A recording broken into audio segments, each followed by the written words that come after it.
Greetings and salutations. Welcome to Ref the District, episode 118. I'm Nathan Perry. That's the Stoner. No Trev today. Trev is taking care of some business down there in Lexington, Virginia. The Sky Bar is open for private parties. You just have to message them and get that set up. That's down in Sky Bar, Lexington, Virginia. But that's what he is working on today. We've got quite the show, though, without him here, as we stream live every Wednesday here on YouTube, Facebook, and Twitter at 7:30 Eastern.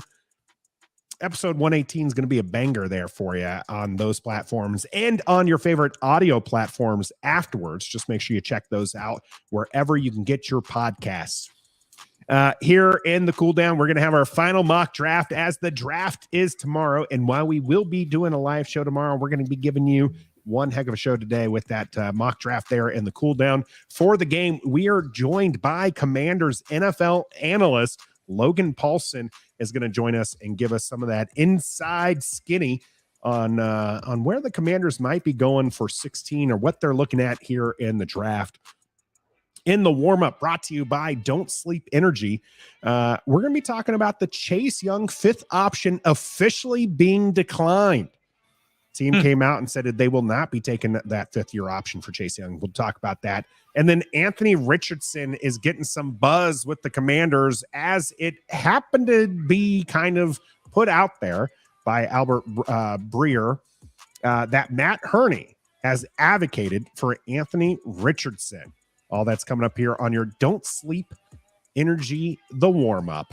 Don't Sleep Energy. Use the code REFTHEDISTRICT. Get yourself 10% off for the entire order, whether that be some swag or the drinks, which they have sugar-free back in stock. Oh, yeah. So you can get as much as you want and get that discount there, 10% off. Don'tSleepEnergy.com. Shop local. These guys are these are DMV people here, so make sure you hit them up for that. We got a lot of people in the chat already. Want to appreciate those who are coming around 12 hours after Stoner already scheduled us. Stoner botched it this morning. Had put out the show at 7:30 a.m. Of course, we stream live 7:30 p.m. We apologize for those who are waiting for a live show this morning, but we appreciate those jumping in here. We got Michael. We got First String in the house. We appreciate Toothpick and the gang joining us here. Doug, we got EP. We got Rockman. We got Yam coming all the way from Japan. Love it to see everyone here. Let's talk this Anthony Richardson thing here as I'm looking at your Gators cup in the background, Stoner.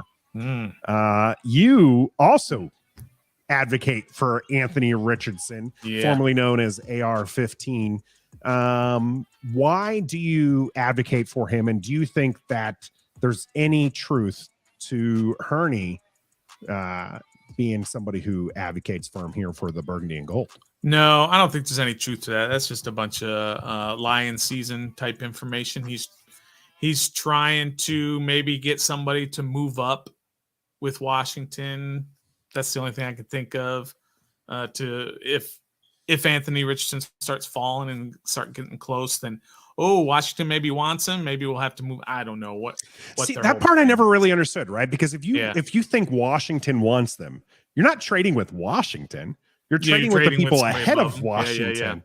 So that's me, fair. that I never understood that kind of concept there. Obviously, you want to, in that same regard, though, having people trade up for a guy you're not actually interested in, and you jump ahead and they take a guy you're not interested in, that means the guy that you want might be there, right? Yeah, that's fair.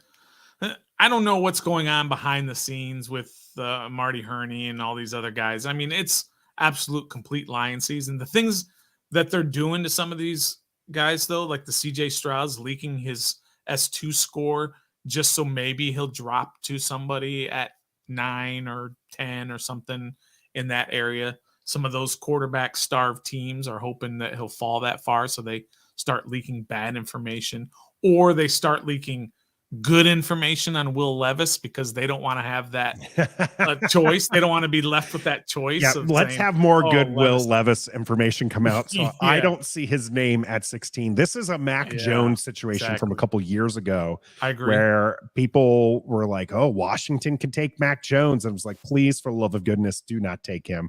So happy to see Mac Jones taken before Washington got to pick. But I love Jamin Davis. But yeah, I love Anthony Richardson. I love everything about him. He's got all the tools. We don't know a whole lot about him because he only played, I think it's like 17 games. Maybe it's not even that. Maybe it's 13 games. Whatever. He's a very young player with very little experience. Yes. That means it's going to take some time for him to develop as a QB. And that's I don't think a team that absolutely needs a quarterback right now should be taking him. I think a team that has somebody already established, or they have a Gardner Minshew type in Indianapolis as their placeholder, that's where I think he would be perfect. So Gardner Minshew can hold it down for a year or two. But TJ doesn't seem to be on the Richardson bandwagon here. Yeah, I don't know. He's got a rocket arm. He's got he can run. He's a big kid. He's got a good head on his shoulders. There's the instance where he was called AR-15. And after one of the big school shootings, he said, you know what? I can't do this anymore. Since when does a 20-year-old kid think that far ahead or think of something bigger than himself? And he said, I've got to get rid of that moniker of the AR-15 because it's just not good. It just doesn't set a good tone or good. Even if it is a commercial publicity thing, it's still something at least that he's socially conscious enough to think about it. I mean, you mentioned a lot of great traits there, and there are a lot of fans advocating for a tight end in the first round. So I mean, this is one of the things. This is very poor of me, by the way. I'm not trying to put him into the typical. He's an athlete. Just play him as a tight end or a running back or anything like that. But that is on that end. I'm not going to say but because if that negates what I just said before there. On that particular note, he is that superb of an athlete, of a football talent. Even if he doesn't work out as a passer, you have the opportunity to use him on the field. So even if you don't necessarily have a Gardner Minshew type, player, just being able to use a player of that talent, and that ability could be good for your team. Now, I do want to see some team try to develop him as a passer. I do have serious concerns. I mean, his completion percentage is in the 50s.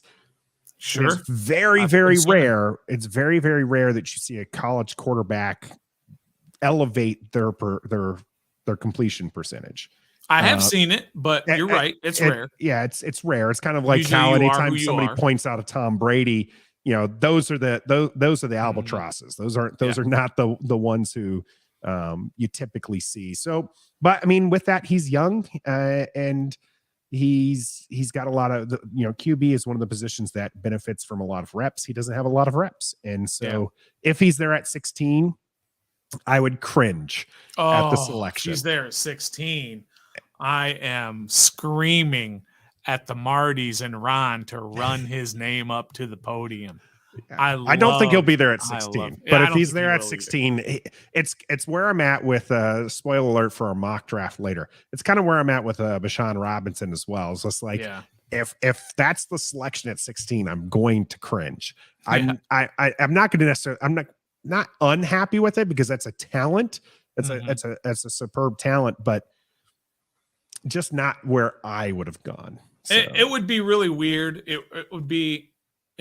would just throw us all for a loop, though, because all they've talked about this entire offseason is how they're going to give this kid Sam Howell a chance. And you don't say that the entire offseason. Whether you believe it or not, you don't say that all offseason and bring in another quarterback for $8 million a year, which is a fairly hefty price, and then turn around and draft a project. If you're drafting Bryce Young, that's different because now you're getting almost a sure thing.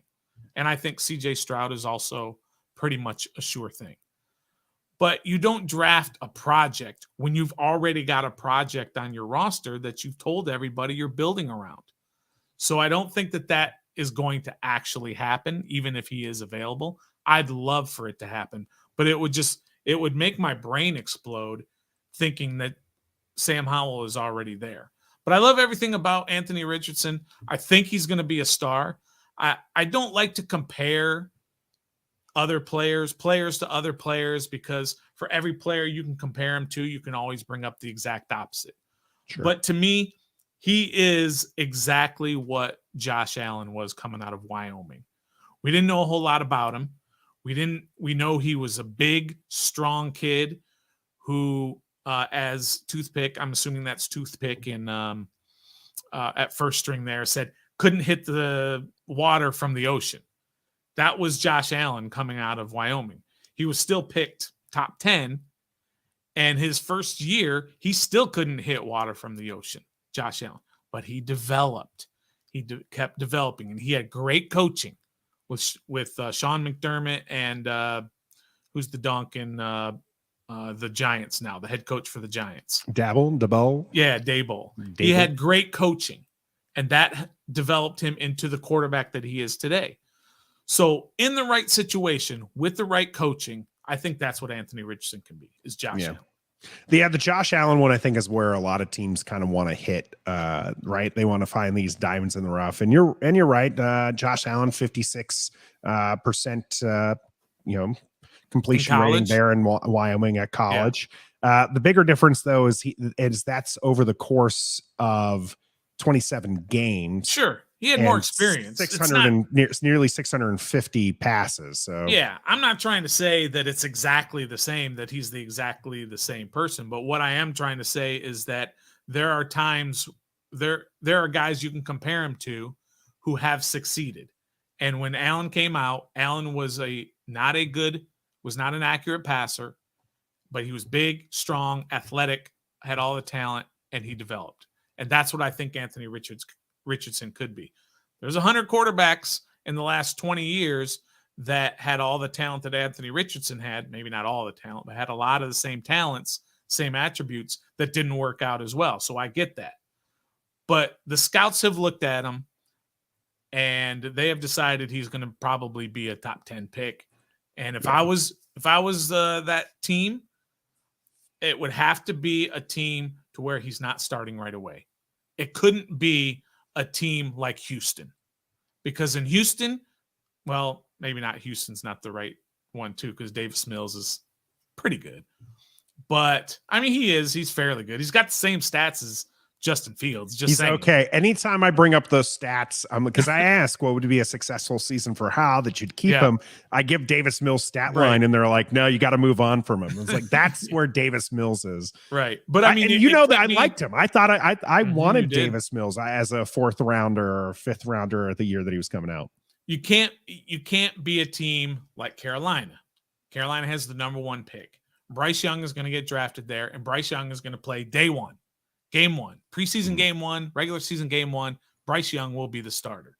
But you can't have him at a team that needs him to start right away.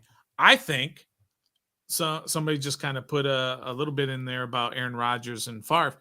The Jets would be a great situation. Now, they've got Zach Wilson still that's supposed to sit there and develop behind I'm him. pretty sure they're done with Zach Wilson. I think they are too. That's what I'm saying. So maybe the Jets at whatever they swapped with Green Jets Bay do still have 7. They're behind us, right? I think. No, you're right. They're 15. It was 13 to 15 is what the trade was. Yeah. So the Jets might be a great spot for Anthony Richardson to go, because he's sitting for at least 1 year, probably 2 years. But get him to a team like that doesn't have an established veteran that's going to be there for years. Sure. It doesn't have a young rookie that they're trying to develop. Yeah, so not here is what I'm hearing. Not here. Absolutely. I'd love it, but it's not. Yeah. It's not. First string kind of hitting the nose on the head while he is kind of one of these top talents, because this is essentially Malik Willis from last year. Very athletic, exciting quarterback, didn't really have the passer, stats to go with it. Now, the biggest difference is Malik Willis was like 5'11". Yeah. Right. If he's staying on his tippy toes, Anthony Richardson is not that. He's much bigger, and he's also playing against SEC talent rather than Malik Willis Liberty talent. So you got to see there's a little bit of boost there to see him. Again, I don't buy into the Hurney. I agree with you, Stoner. This is all just kind of, people are bored. We've seen too many mock drafts at this point, and you need something new to talk about. And this is what kind of stirs the pot. Sure enough, it stirred the pot here for us for the first few minutes. Let's move on to actual factual things happening here in the DMV, and that's the Chase Young 5th-year option being declined. That's about $17 million guaranteed next year that they could have had Chase Young on the books for. Kind of give you an idea is the tag this year was also $17.8 million. Now, what it will be next year is yet to be determined, because that's based off of the contracts. And just give you an idea of what we're looking at, TJ Watt is going to be making $28 million next year. Joey Bosa is $27 million. Myles Garrett's $25. Khalil Mack is $23, and Max Crosby is $23. Well, both of those 23 just told me actually. Yeah, so you just told me that next year it's the tag probably number's going to be 25. 23. Yeah, exactly. It's the average of the top 5, right? So whatever that top 5 is, you just went like 28, 27, 25, 23. So it's going to be somewhere around $25 million. They could have had him for $17 million. Instead, if he has a good year and they decide to tag him, now it's $25 million at a minimum. If you sign him to a long-term deal, it's going to have to be more than that. That gives me a lot of pause about what's going on with Chase Young and especially his knee. Because you don't usually turn down an opportunity to sign a guy for 1 year. It's not this year. We all know he's going to be here this year. This is for the following season. A face of the franchise guy. A guy that you brought out there when you were modeling the new team name and the uniforms and all that. He's everywhere. Rightly so, because I think he's a great ambassador for the program. But you're saying we're not willing to give him a decent amount of money. We're telling him he has to go earn it. That's scary. And to add to that, you have 9 defensive ends on this roster. 9 on the 90-man roster, not the 53-man roster. On the 90 that's going into training camp. Could change here and there. Shaka Toney being one of them. Ooh, he gone. Going to be gone anyway. All 9 of them have expiring contracts after this year. Every single one of them. You have 2 of them that are like exclusive restricted free agents or whatever. These are down at the bottom of the list, guys you never heard of. Like Abdullah Anderson, I think, has one of those. Maybe William Bradley King. But you're saying that we have no idea who's going to be on this team in 2024 defensive end, but we're not willing to give the number 2 overall pick $17 million when we know his tag's going to be a lot more. Something's going on, Nathan. Something's going on in that locker room or behind the scenes that we don't know about yet. I mean, they've been telegraphing this from the end of the season. So I don't think this is really too much of a surprise for many of us, right? Because you don't sit there with a 5th-year option and go, oh, will we or won't we? That you know the decision, and they kind of let it out of the bag early with the waffling, and then just kind of like anytime it kept being brought up, like, nope, haven't made that decision. Like, they were just waiting. And I think the timing of this is interesting because it's right before the draft. Yeah. It is after these workouts that they've been back in the building. They have been back. They've seen him. And Chase Young has been one of those back in the building. And I think that's kind of plays this kind of interesting part there is like, what game is the front office playing with this? Because I do think that they're doing some front office work in this regard. Now, it could be as simple as, people bringing up the Daron Payne portion of this is like, no, you're trying to motivate him to get that paycheck, because there is some flexibility here for the team. They don't have to take the 5th-year option. They can tag him next year. a little less flexibility in the sense that, as you mentioned, Montez Sweat, Chase Young, Casey Toohill, James Smith-Williams, F.A. Obata, William Bradley King, Shaka Toney, who's suspended indefinitely as the goober, betting on NFL games, Benning Potato is what I'll call him, and Abdullah Anderson. Yeah. Those guys are all gone. Every single one of our defensive ends that are on the roster right now going to be gone. And so there's a little less flexibility there. So you got to wonder what's going on with the Martys and Ron and their decision making here.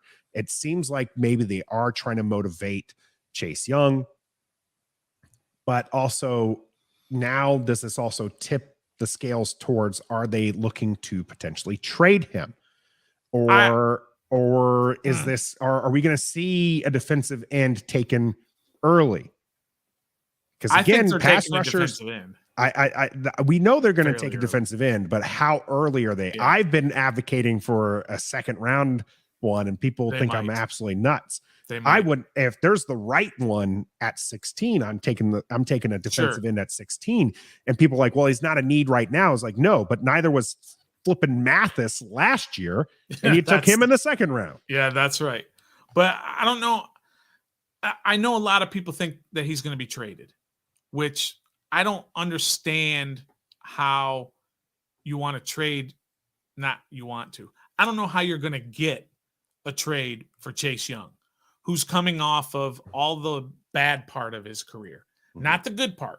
His good part is further back than what his bad part of his career is. And we don't know about this knee, what's going on with the knee. Maybe it was worse than it was before. What are you going to get for a guy like that? He's at his absolute lowest value that he possibly could be right now. Other than maybe that he doesn't have a contract, and you can figure out if you want to give him a contract, talking about the team that's going to trade for him. But what are you going to give up for a Chase Young right now? A guy who's coming off 22 games missed in the last 34, something to that effect. He hasn't played much, and when he has played, he hasn't been good. Those 9 games that he played the season and a half ago, he had 1.5 sacks in 9 games, 9+. He got hurt in game 10. And so he's at his absolute lowest value. That's not when you want to trade a guy. When you want to trade him is next year and he has a big year, then you can tag and trade him or sign him and trade him or sign him, whatever. Now, I don't know what you'd get for him. What would you possibly get for Chase Young right now? 4th rounder? 5th rounder? You're betting on somebody believing that he's still the player you drafted 2nd overall and you're not the player that you've seen over the last 10 games or so. Sure. But I looked at the 2020 draft class and who all got the 5th-year option picked up. And it's not as many as you would think. And you would look at the number 1, Joe Burrow. That was an obvious. They've already done that. Chase Young at 2 did not. Jeff Okudah, who is number 3, has already been traded. So he's an absolute bust for the team that traded for him. So they haven't. 4, Andrew Thomas, no. 2 is 5, yes. That's it, my friend, until you get to pick 13, where Tristan Wirfs for Tampa Bay. And CeeDee Lamb. And Justin Jefferson.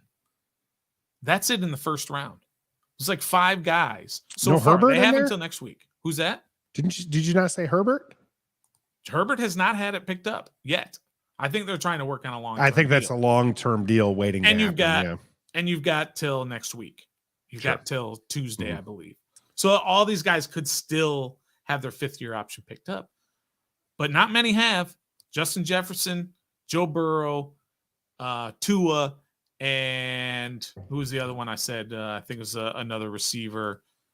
Justin Jefferson and CeeDee Lamb are the wide receivers, And that's it. Absolute studs, absolute proven studs that have gotten it picked up already. But a lot of these other guys have not. And I'm not saying that they won't. And Chase, I believe, is the only one where it's been not confirmed. The team hasn't confirmed it, but all reports are that they are not going to give him that 5th-year option. Yeah. And I think it is telling, like you said, it's telling that they came out with this a day before the draft when all these other teams who have these options have not talked about it yet.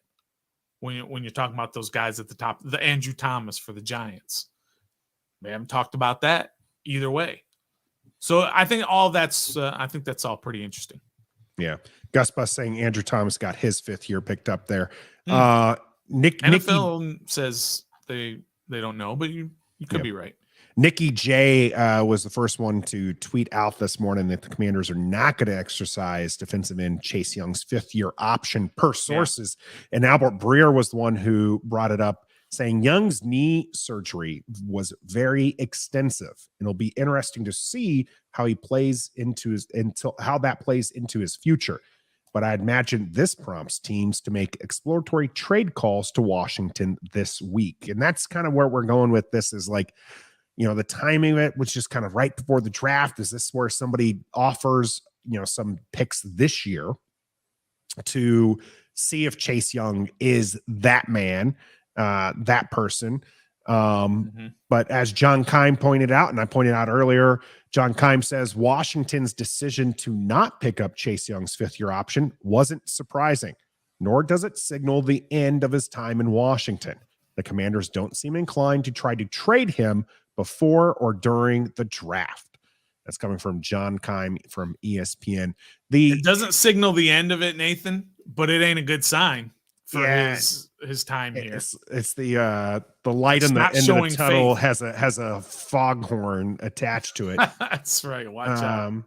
So it's going to be interesting to see what they do with this, and especially you remember this time last year, Stoner, it was Deron Payne, and they're going to trade Deron Payne, and they're going to try to get some value out of that. Now, Deron Payne, defensive tackles historically are a little less valuable than defensive ends.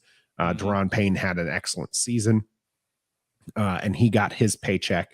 Maybe Chase Young does the same thing, or maybe Chase Young does do the opposite, and Washington trades him during this draft. We hear a lot of the buzz. That's something at play. What you mentioned, his value is at the lowest right now. What do you think could possibly be the return for Chase Young? If you were a GM of another team, what are you giving up for Chase Young? Wow, that's a good question. I don't know, let's just assume all his medicals are okay, because we don't know what his medicals are at this time. But let's assume that they're okay. I would probably give up a 3rd rounder for him. What did the Falcons give up for Jeff Okudah? A 5th rounder, I think. And he was the pick right after him. And he's played more games. Different position, though. It's hard there. I might give a 3rd rounder for him, but I don't think they're going to get a 3rd rounder for him. That's just me, because I'm a big dummy when it comes to doing that. But again, going back, I think it's interesting that they did pick up the 5th year option for Deron Payne, who was not picked as high as Chase, and who had good years but wasn't necessarily balling out until this year. Montez Sweat had his 5th year option picked up. That's what he's playing on this particular year. In 2023, he's playing on his 5th year option. So, and now Chase is a little bit higher because he was a 2nd round pick. So that makes his 5th year option higher. But they've picked up 5th year options on certain guys who haven't necessarily, at that time when they picked it up, who haven't necessarily been, okay, we're definitely picking this guy's option up. They haven't been that guy, but they did it anyway. Jonathan Allen, I feel like Jonathan Allen, they got a deal done before the option, but I could be wrong on that. I feel like they got that long-term deal done. I might be wrong, but I'm sure that they picked it up because he had already proven himself. Yeah. But it's just interesting that this is Ron's very first pick as the Commanders head coach / GM. And he was a 2nd overall pick. And he's already basically saying you're going to have to prove yourself if you want some money. $17 million for a defensive end. You want $17 million, which is, as we talked about earlier, pretty low for a top end defensive end. So they're saying you're not worth that.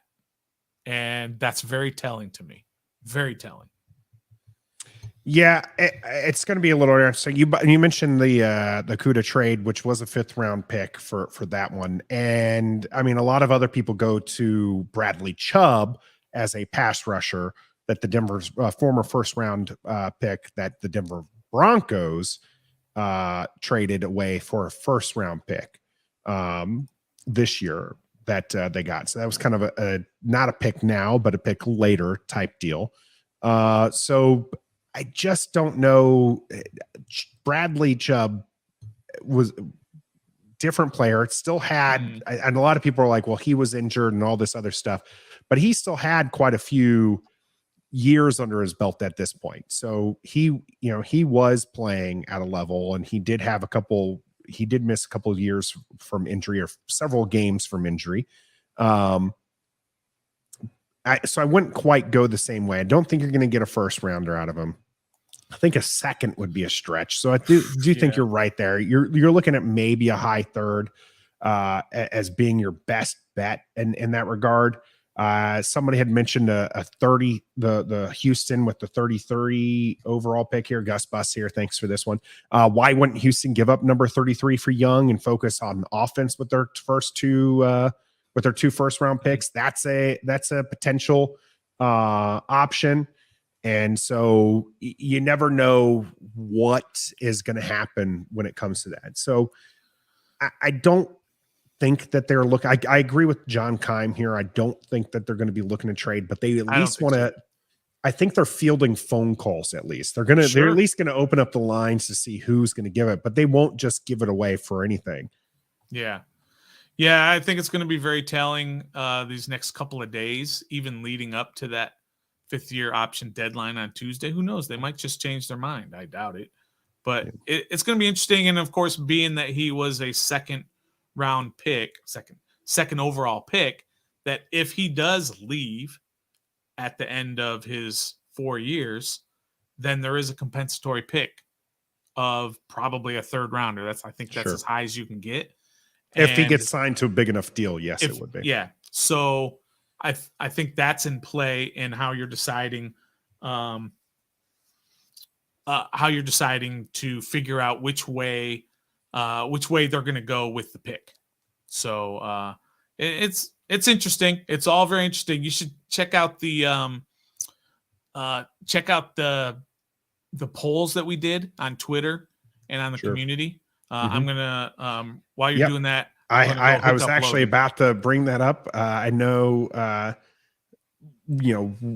what he's working on, what Stone is working on. So here on Twitter, we had a poll go out. Are you surprised Commanders did not pick up Chase Young's 5th-year option? 70% of the people there on Twitter said nope, he's got to earn it.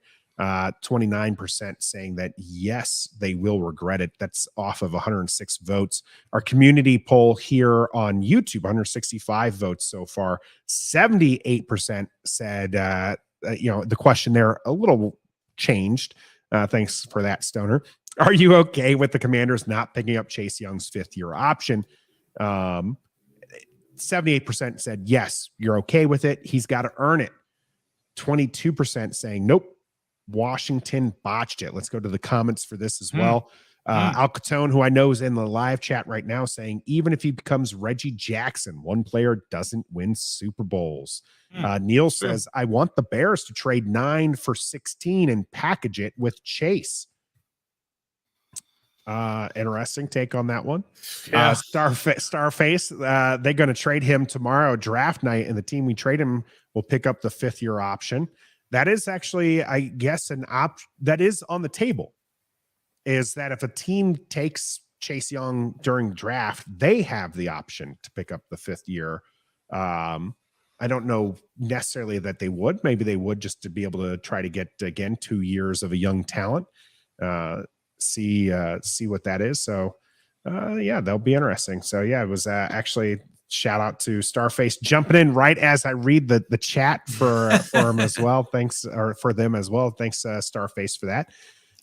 There's a lot of I'm surprised. Are you not surprised by the public sort of leaning to turning that on side? him? Because this was, I mean, like you said, this was a media darling for so long.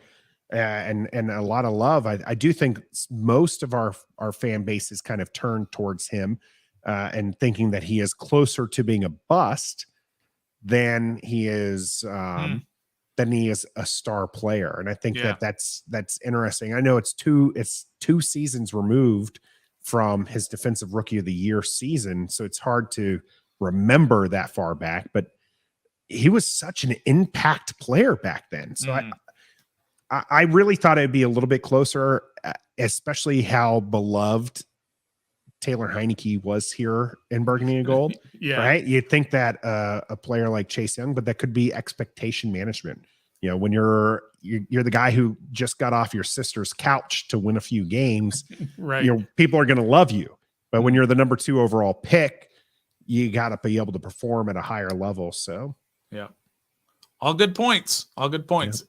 Well, that's enough with the Chase Young talk. When we come back for the game, it is NFL analyst of the Commanders, Logan Paulsen, joining us here on Ref the District.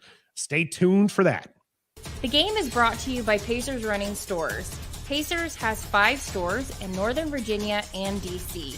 For the best running footwear, apparel, and gear, just stop by or schedule a virtual fitting with the best running experts in the business. Pacers Running exists to help as many people as possible through running. For every run, it's Pacers Running. Pacers Running, taking care of you for all of your feet needs there. Shoes, socks, they are going to get you moving here in 2023. Make sure you get out there and do that. So without further ado, we are very happy to share with you the one and only Logan Paulsen. Give him a warm Ref the District welcome here. Appreciate you, Logan, for joining us and taking the time. I know this is kind of like the family time and everything going on, so we appreciate you jumping on here with us. Yeah, thanks for having me, man. Appreciate it. So we are 24 hours out from the draft beginning. A lot of questions are surrounding what Washington's going to be able to do here in the first round. And so let's get right in there with it for you. What direction do you think that the Commanders are going to go? Is this going to be an offensive draft? Is it going to be a defensive draft as Ron's kind of known for? What are we looking at here as Commanders fans? Well, I think that's the $1 million question. And if I had any kind of insight on that, I would, be putting a lot of money in it on Vegas. But what I would say is, I think if you just look at kind of the areas of strength in the draft and the areas of need for the team, it feels like they could go one of 3, maybe 4 ways at 16. This is obviously, let me just get this out right now, as I feel like they probably should trade back from 16, just based on kind of how the draft is parceled out in terms of talent and divvied up. It kind of, after the first 5 to 8 picks, depending on who you talk to, it kind of hits a little bit of a plateau. And in plateaus, you want to be near the tail end of that because you get better value near the end of that plateau. You can add draft picks later. But if they were to stay at 16, I just think there's probably offensive tackle. There's probably cornerback. There's probably edge rusher. Maybe tight end. I think that's way too high. And I guess if one of the quarterbacks were to fall, maybe. But those are kind of I think the first 3 there are the ones I would kind of lean into most acutely and I'd say there's probably going to be a position, one of those guys, just based on the value at that position in the first round and then kind of the quality of player there in the first round. Logan, we talked a lot about before you came on. We talked all about the Chase Young, the reports that came out. And nothing's been confirmed about that, but sure. We trust all these sources that have been reporting this. Does that change a strategy for 16, or is that something that they're going to have to figure out later in the draft? I mean, they probably knew they were going to do this for a while now. Sure. I mean, there people were talking about it, whatever. I think this has been in the cards, I don't know. I'd say probably for about 3 weeks to a month, something like that. They had this idea, this notion coming. And I don't think it's necessarily Chase Young here. I think it's more the idea that none of your defensive linemen are under contract for 2024. So you got to renew some people. You got to re-sign people. Why not get a very, very talented football player on the cheap? The only reason I think you might not go at 16 with a defensive end, edge rusher specifically, is that this is a pretty deep edge kind of class, right? There's lots of kind of talented, freaky guys that I think you could get in the second round, maybe even early third. We talked about trading back. Let's say you're able to accrue another second round pick or a high third round pick. There's all sorts of mocks that have a guy like Kenyon White out of Georgia Tech slipping a little bit into the second round. Zach Harrison is kind of one of those super freak athletes, 36-inch arm, 6'6", 275 pounds, 280 pounds, like that kind of fits that mold of the edge setting defensive end here. So I don't think you need to go crazy here at 16 if you don't want to. Obviously, if you've got a really high evaluation on a guy like Lucas Van Ness, Nolan Smith, Miles Murphy, like those are guys that also kind of fit the mold and have some pass rush upside, which they've been talking about. Maybe you go that direction, but I personally think you could trade back, add some draft capital. There's a really dense group of guys at the end of the first round, kind of between that 23 to 33 range, I think are excellent football players. The kid from Kansas State, excellent football player, edge rusher. Yeah, Felix. Felix and DK Uzama. Is that correct? That sounds like it might be correct. I don't know. We're going to go with yes. Yes, we're going to go with yes.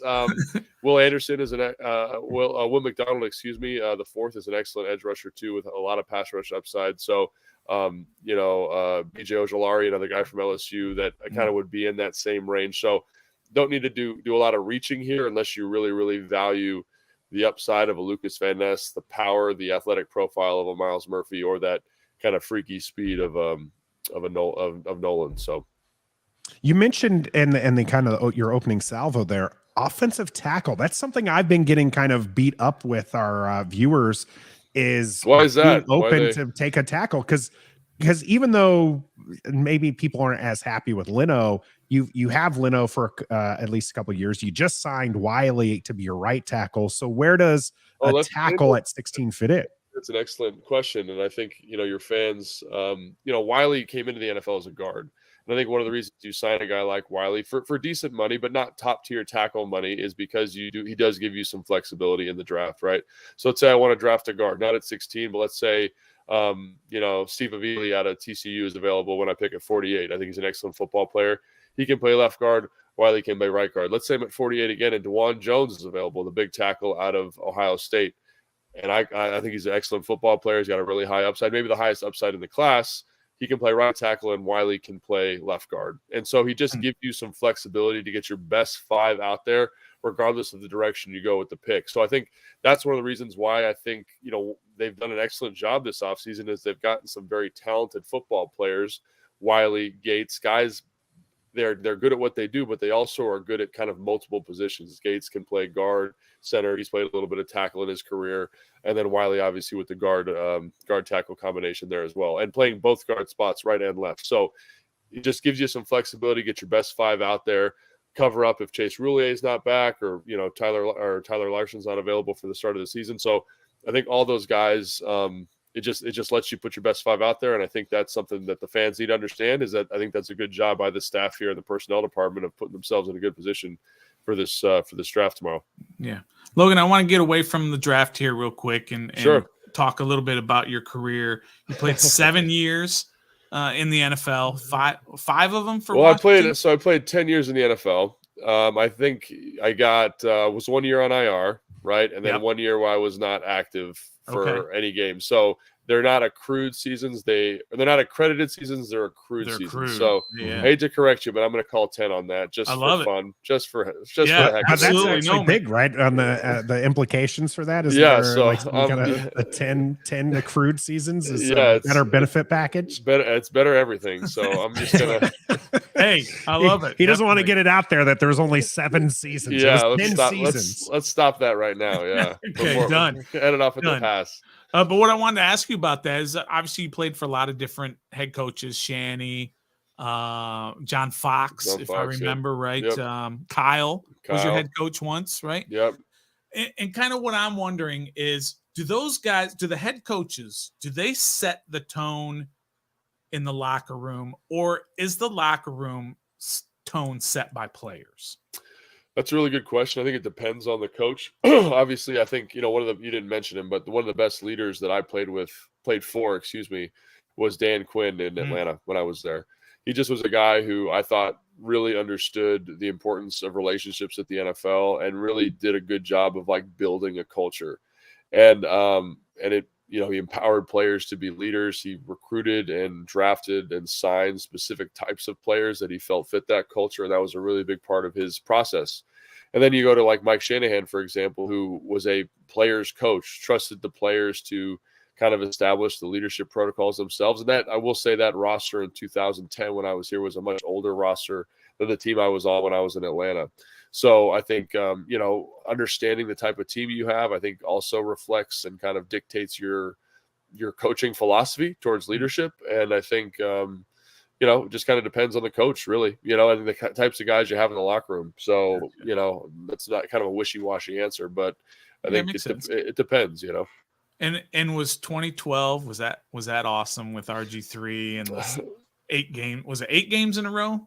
7 games in a row? 7 or 8, I forget. But was that amazing? No, that was terrible, man. That was awful. No, of course it was great. What am I going to say? That was probably the highlight of my football career. I think, it was a highlight of our fandom. The last 25 years, anyway. High school, college, NFL. I mean, it was just felt like untouchable in a weird way, and the chemistry on that team was great. Mike and the whole staff did a great job of putting us in good positions to be successful. Obviously, Kyle was extremely innovative. Robert Griffin in that year was basically God. Like he could do no wrong, and Kyle really knew how to speak to his skill set. Alfred Morris, fantastic. That offensive line, a bunch of overachievers that were great human beings and just great guys to be around. And Trent Williams, obviously one of the best guys I ever played with. So, I felt very fortunate to be a part of that. And, Pierre Garçon, Josh Morgan, guys like that were just fantastic. Terrell Young, a tremendous role player for that team, and guy that I kind of bonded with because our roles were, block first, block second, and maybe catch a ball here late in the series. So, it was really cool, really, really fantastic. And I think it was really fantastic also that the way the city just came alive. I'm from LA originally, and there's not a lot of big football out there. There's a lot of other things to kind of divert your attention. There's the Clippers, the Lakers, there's multiple colleges, there's lots of stuff to do, right? And so coming out here and being a part of that 2012 season, I didn't know kind of the fervor football could instill in fans and in an area. So that was a really cool experience for sure. Well, we hope to replicate that here soon. Or is there any kind of similarities? Because you get to be with the players and interact with them a little bit more than your typical kind of beat reporter. Is there anything you're seeing with this particular roster that should make fans hopeful? Yeah, I mean, I think when I look at it, well, obviously the guys that I get to interact with are great guys, and I think that's pretty true no matter where you go. But I think there's a bunch of good quality people here. And I think this roster is pretty good. And I know I might be in the minority with that perspective, but I think when you look around the league, when you hear national people talk about the roster, you've got a very talented skill position group on offense. You've got a talented young quarterback, inexperienced quarterback, but very, very talented. Defensively, I think you've got a very, very kind of comprehensive group. There's no, like, obviously the defensive line kind of runs the show, but the secondary is getting better each offseason. I think the front office here in Washington deserves a lot of credit for that. Jamin Davis, kind of being much maligned as a first-round pick, I think was playing his best football the last 4 or 5 games of the season, which gets me really, really excited. So I think the roster is poised to do something special, and I think that should be exciting. Now, it's not the Philadelphia Eagles last year, which was the best roster in football. It's not that, but it is close, and you need kind of some magic pixie dust to fall. You need Sam Howell to develop. You need the offensive line to come together. You need some growth from the young tight ends. There's some things there that needs to happen, but it is, if you turn your head and look at it just right, I think there's an opportunity there for this team. I'm going to steal this from one of our viewers here. Al Catone is asking, which I think is a great question, because we watch you on the command center all the time, and we watch all the stuff that you do and how great you are at breaking down film and going over things with Coach Rivera and all that. Have you ever considered coaching? Is that something that you think you might get into in the future? Yeah, I mean, I had an opportunity to coach with the Miami Dolphins last year that I turned down. And a little bit of it was because, family. Like, I don't think people understand kind of the comprehensive, the absolute commitment these coaches have to excellence at any level, Yeah. So I do coach now. I do some personal training, athletic skills development with young athletes. And I also am the offensive coordinator at Independence High School. So I'm not coaching, college or NFL, but I do get my X's and O's itches scratched at that level, and get to work with some young kids who are awesome individuals, and that's been extremely rewarding. So I thought I'd be able to stay away from it for a little bit longer, but was only able to make it about 12 and a half months. So, we're back in it, and we're coaching some football. So. Yeah, and we know how important your family is, and we know you're carving out some time for us here, so we do appreciate that. Getting back in the draft a little bit, you kind of mentioned if a QB falls to 16, are you not a howler? Is this? Do you have any faith in Sam Howell, or where are we going with that one? So I think it's important that people understand like draft philosophy, right? So I've got a tiered draft board that I've just kind of put together, and I've got 8 guys in the top tier. I've got, and there's quarterbacks in there, right? There's 2 quarterbacks. Bryce Young is the definitive number 1. CJ Stroud is borderline for me, but he's in the first tier, right? So if one of those first tier players, one of those 8 players were to fall to Washington at 16, I have to trust my evaluation, right? I have to trust that these are the 8 best players in the draft according to my board, and I would take him at 16. So it's not necessarily a lack of confidence in Sam Howell. That's not what it is. It's just I have to trust my evaluation of this year's draft class. So, for example, like I've got 2 top-tier tackles. I've got Skoronski and Paris Johnson. If one of those guys falls to me at 16, I'm taking them at 16. Same thing with edge rushers. Same thing with cornerbacks, right? Bijan Robinson. Yeah, so that's an interesting one. I'm really glad you brought that up. Bijan is an interesting player because he's at a position of such low positional value.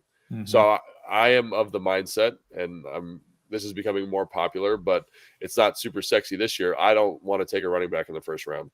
I just think the contract value is too expensive. I think the longevity of the contract is too short. I just think, and you have to look no farther than Saquon Barkley, who's been hurt for the majority of his contract. And that's through no fault of his own. It's just the nature of the position. And so, especially with this year's draft class, there's some very, very talented guys you can find in the 2nd to the 7th round. And that's, I hate to say it, but I want to take my shot on one of those guys.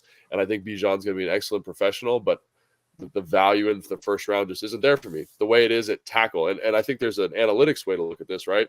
So let's just take offensive tackle, for example, right?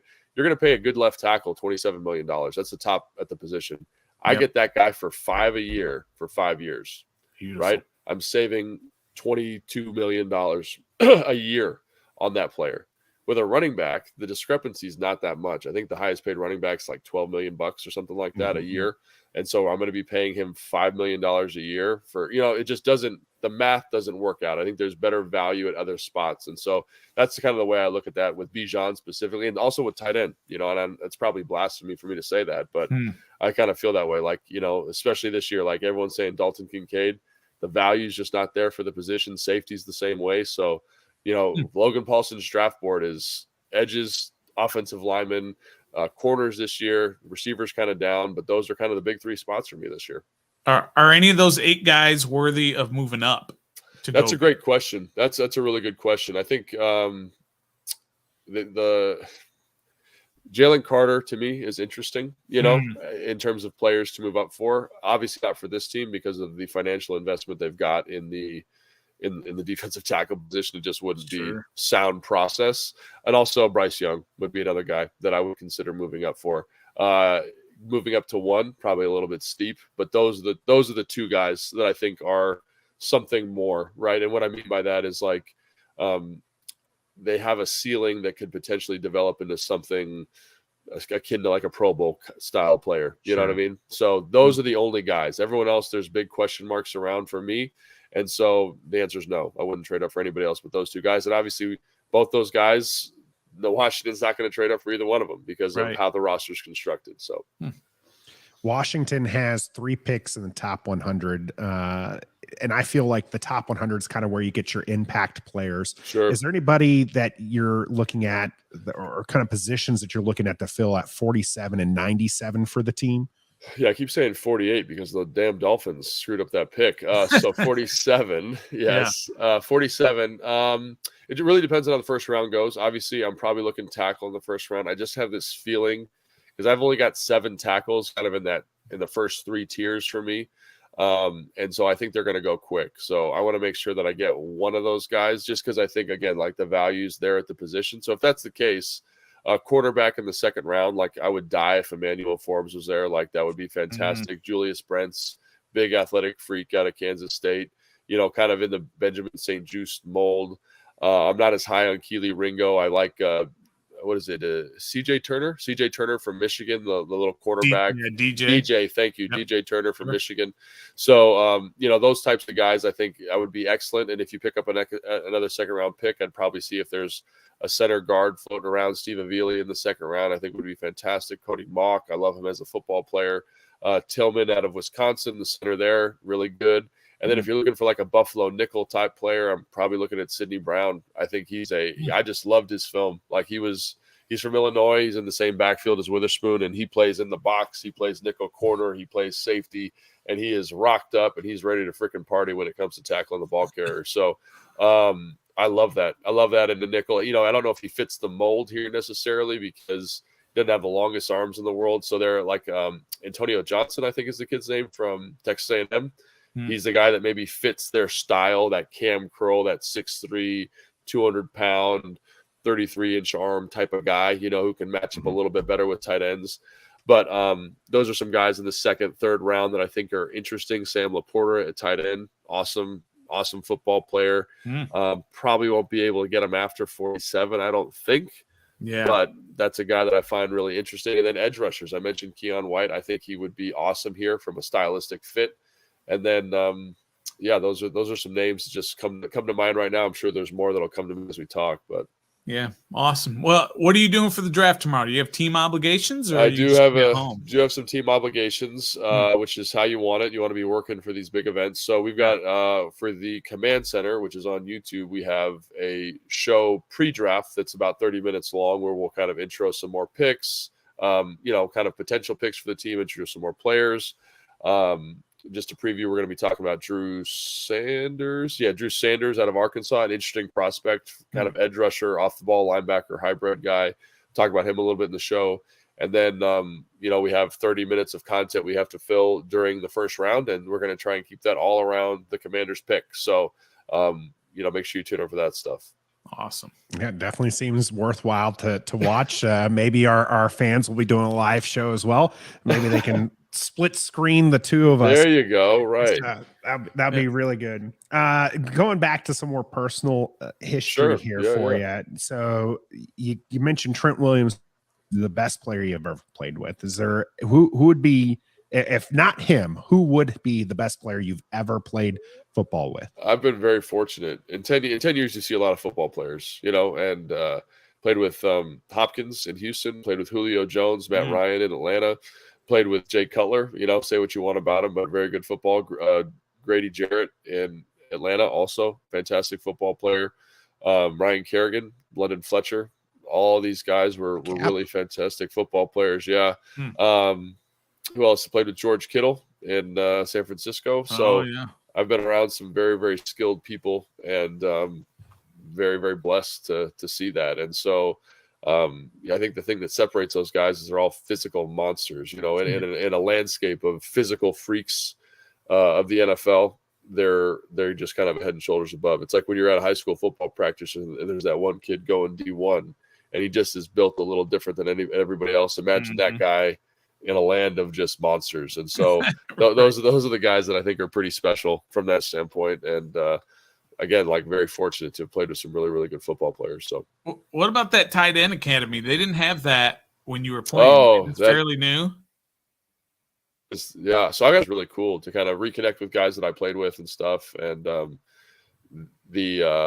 it's awesome. It's just an awesome platform for just building relationships and networking and kind of sharing tools of the trade, and getting Greg Olson up there to talk about stuff and install stuff was great. And then Travis Kelce got up there, and Travis Kelce just blew my mind, with how smart he was. Everyone talks about him as the personality, but getting him on the board and while watching him break down film, I was like, man, this guy is legit. He's got a coach's mind when it comes to this stuff. So very, very cool. And I wish there was more stuff like that when I played, because it's really invaluable. And now there's the O-line mastermind stuff put on by Duke Manyweather, which I think is another great resource for players. But I think every, Von Miller does his pass rush camp, but I really think every position group should have something like that, because it's awesome.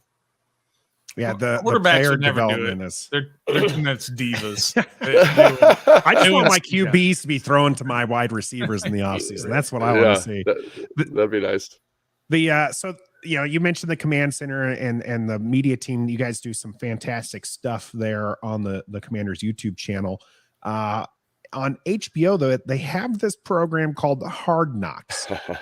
Would you be excited to see Hard Knocks come to Ashburn and DC? Would I be excited? As a player, I could tell you right now I would not be excited. But as a media member and a fan of the team, I think it would be cool, to get that kind of access to the team. I'm not sure that would ever happen here, because it is a bit of an inconvenience for the organization, but it would be cool. I think it's a great program. It's one of the things that got me really in love with football, because that kind of came out when I was in high school. So you got to watch that and kind of keep track of players and see their journey. Also, I think it's good for fans to see because it makes people more empathetic, I think, to the players, and it kind of de-objectifies them. It kind of makes them real people, and it shows, I got a family, I got bills to pay, I got worries and stresses. So in some ways, I think that's always kind of sobering for fans to see that. And I don't know if it'll ever happen, but it would be cool for sure. Stoner, you got one more, or are you good to go? That was it. I wanted to let. So what's up with this mock? Is this your mock draft? Who's what we got going here? I'm going to be doing a mock draft right after here. Have you done it already? No, we're going to do it live here on the channel. So I'm kind of trying to pick your brain a little bit. I'm happy to hear on some of these things because it sounds like our board and how we work it is very similar. Like you have the tier 1 guys, tier 2 guys, and so I was there. I don't necessarily devalue positions as much as it sounds like you do, like with the running back, obviously. But you're taking Bijan Robson? He's taking him. It's hard to pass. I mean, on my board, I have him as the third best prospect, right? Like, I agree. So it's kind of one of those things. Kyle Hamilton last year, a lot of people were just like, no, we don't need a safety. It's devalued position. But I was like, he's literally probably the best player on the draft board, like as the best. I think Kyle Hamilton is an interesting kind of comp to Bijan because I think everyone thought he was this physical freak with high upside, athletic traits, but then he came out and ran like a 4.7 and then his vertical jump didn't support it. And you're like, well, how athletic are you really?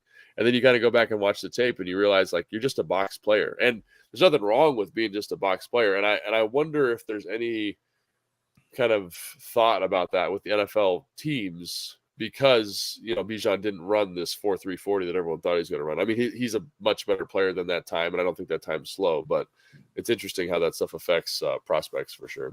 Yeah, one of the things that would scare me with Bijan is not scare, but one of the things I from running backs, I do typically like low usage out of them. And he's got a lot of high usage. I'm also a Boomer Sooner guy. And so I've seen a lot of Bijan over the years. And while impressive, he's not like the most impressive player. I do think that on this particular draft board, like I said, I still have him number 3 behind Bryce Young and Jalen Carter, but it's just so hard. Like a lot of people like it for maybe EB. You got, him in the house. So you're like, give him some offensive tools, try to improve. But I mean, this guy just ran Pachenko. I know I always butcher his name. A 7th round rookie from last year to a Super Bowl victory. So I'm like, you don't need the first round, talent to be able to do that. So I agree. I think that's the thing about the position is you can get anybody anywhere, it feels like. And then obviously like Jahmyr Gibbs, I think is kind of a more natural, player in the NFL now. In terms of catching the football and the way the position's going. So I don't know, like you can get a good one wherever you want. A-Chain from Texas A&M, the track star. Like there's a whole bunch of really good football players in this class. So don't overdraft a running back. That's my one bit of advice here before I leave the show. Well, we had a little video we did for another channel where they asked us who we would draft at 16, and I got to get back in your good graces. I said Michael Mayer. I said let's get a tight end. Let's do it. We need to upgrade at tight end. Although I'm a big I've already Armani Rogers guy. Yeah, I think he's got something if he can stay healthy and develop the tight end skills. I was gonna say, like, we're talking tight end, and I know you guys got to go, but the tight end is such a traits driven position now. And Armani Rogers is 6'6", 245. he runs a 4.5 40. You're not going to get much better traits athletic wise at the position. So, and they found that guy as a free agent walking around on the street. So like that's why basketball players transition so well. So again, like don't overdraft tight ends, don't overdraft running backs, don't overdraft safeties, guys. Come on, just be careful here. Does it take a lot of people, it used to be wide receivers were the ones who took 3 years to kind of develop into the NFL. Now you're seeing them make a bigger impact. Now I'm hearing that same number being thrown around for tight ends. For developing. Yep. Does it really take the 3 years to kind of develop, or is that just kind of like this number people throw out there to make their picks feel better?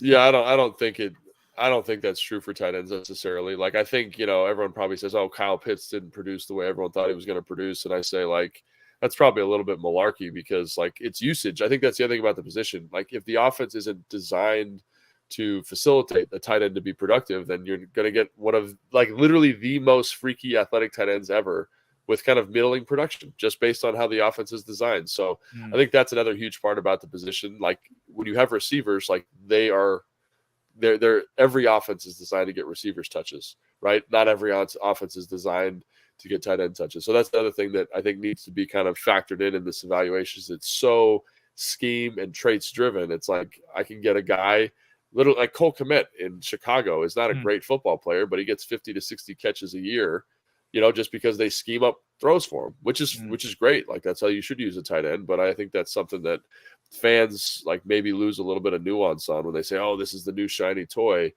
I will say to your point though, this year you're going to see tight ends move up the board a little bit because the receiving class is not great. So yeah, it's not as good as last year's or the year before. Yeah. There. Yeah. The one last question for me, a lot of people are asking, and because I got this mock draft and I want to make sure I give myself a little cushion here. Do you take Banks for Maryland at 16? So I've in a mock draft I did on my podcast, which is the Take Command podcast. That's for the radio station, 106.7 The Fan and Odyssey and all that stuff. I took Banks at 16. He's my, so I have 1 quarter in my tier 1. And I don't know if you guys want to guess, but 1 quarter in my tier 1 and then 3 quarters in my tier 2. And he's my favorite quarter in the. I say Forbes. Gonzo is got to be your tier 1 guy. No, Witherspoon's my tier 1 Witherspoon. Guy, Witherspoon, and then Gonzalez Banks, Forbes, and Porter are the guys in the next tier. Okay. Yeah, Joey Porter Jr. was our third guest. Our third host is his pick, and I jokingly took Bijan in the video that Stoner was talking about earlier, namely just to stir the pot a little bit. But it sounds like you stirred well. I'll say. yeah. I do what I can. Well, Logan, we appreciate you jumping on here, and hopefully we can get you during the season. I know you're going to be. We can tune into the Commanders YouTube channel, and you're not on Twitter. You are on IG. Instagram, yeah. So Instagram primarily. So make sure that we're following you on there and keeping track of all the good stuff as it goes through. So yeah, appreciate it, guys. Thanks for having me on. You guys do a great job and a lot of fun. All right, we appreciate you again. Have a good night. Get back to that family of yours. All and right. When we come back for the cool down, it is going to be our final mock draft of the season here on the cool down for Ref the District. Stay with us. The cool down is brought to you by Manscaped. Ever since my Nathan started using their products, I can't cool down. Fellas, trust me. Go to Manscaped right now and get 20% off and free shipping by using the code REF. Your ladies will appreciate you. Now back to Trev, Stoner, and my Manscaped man, Nathan. That was fantastic having Logan Paulsen on with us for the game. We do appreciate him taking the time there for us. That was great. I don't want to put any disrespect on any other guests we've had here. That was one of the best guests we've had. I know. I felt bad because he was just awesome. Like, I know you guys got to leave. And I wanted to be respectful of his time. That's what I was thinking. He made mention a couple of times to us in our back and forth and trying to get him on the channel was that, he's got the family that so we needed to make sure he got permission. So I didn't want to get him in trouble with the missus. EP here for the Manscaped delivery there. Of course, yes, you can get 20% off and free shipping. Use the code REF. That's R as in ref, E as in F, and F as in F for 20% off there at manscaped.com. But yeah, his EP might not be as forgiving as my EP. when it comes to some late evenings here with the Ref the District. So yeah, we do appreciate Logan. That was absolutely great. Yam is asking, and it's fair because we got a missing box here. Where's Trev? Trev is working in Sky Bar tonight, Lexington, Virginia. You can schedule a private event there. So if you ever need that, you make sure that you hit up either Trev or Sky Bar directly, and he'll take care of you, and you can have yourself a little private event. So that's exactly what happened. Someone scheduled a private event. And as much as Trev loves us here and loves you guys in the chat, he that's what puts bread on the table for him. And so he's working that one. So yeah, EP has a great voice for that commercial too. Absolutely. It was great. I think forget who it was last week or the week before who was like, EP sounds hot. Yeah, she is absolutely. Might be a little biased. He's the only one can say that. Only that guy. No, I'm not. EP will tell you I'm not not one of those guys. I send her out. I used to send her out actually when we were in Germany together, Stoner. She wanted to go girls' night out. I'd send her out and I'd make sure she'd leave her wedding ring with me because let people buy her drinks. No, absolutely. Save me some money. But that's enough of that. Let's get to this mock draft here. But yeah, thanks Logan again for joining us. And hopefully we do have him on again. Alcatone, we appreciate you with the shout out there for the bomb interviews. I have this set up. I'm not planning on moving up. I don't really see a player within reach for Washington to move up. Maybe a Paris Johnson if we get to 10, but then 10 is Philadelphia, and I just don't see us trading Philadelphia because that's going to cost a little bit more of a premium. But maybe like I said, if Paris Johnson falls down to 11, maybe I look at that, but I still don't think that's necessarily good value because I do think that there is another offensive lineman there who might be available. And that's probably where I'm going to go with this first pick. But let's see where it is. If I can't trade back, if there's a good trade back, I'm probably going to trade back. So let's get this rolling. So now you're talking sensibly. All right, here we go. Bryce Young, Trace, CJ. Ooh, that's a little high. Christian Johnson, Anthony Richardson, Will Levis. There goes the wide receiver. Spoon is off the board. Tackle away. Bijan gone. Yeah, Paris Johnson at 15. So this is where you might have moved up with the Jet. Might have moved up. Roderick Jones, Paris Johnson. So now we have a run on tackles. Peter Skronsky just above him. Yeah, but he's a guard, right? Are you surprised? A lot of people are putting him in that guard position because he's got short arms. And so they're kind of projecting him, even though he's played the tackle position and he's played it at a top level. He was just mowing people down. Yeah, but he's going to be Brandon Sheriff then.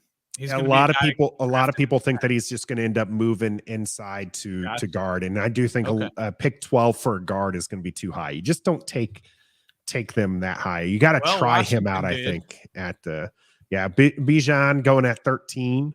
Oh, so that one's out. Witherspoon, interesting pick for Philadelphia there. So yeah. Kincaid. All right. So who do the people in the chat? People are watching. People who haven't yet hit that like button, by the way, hit that like button, please. We'd appreciate it.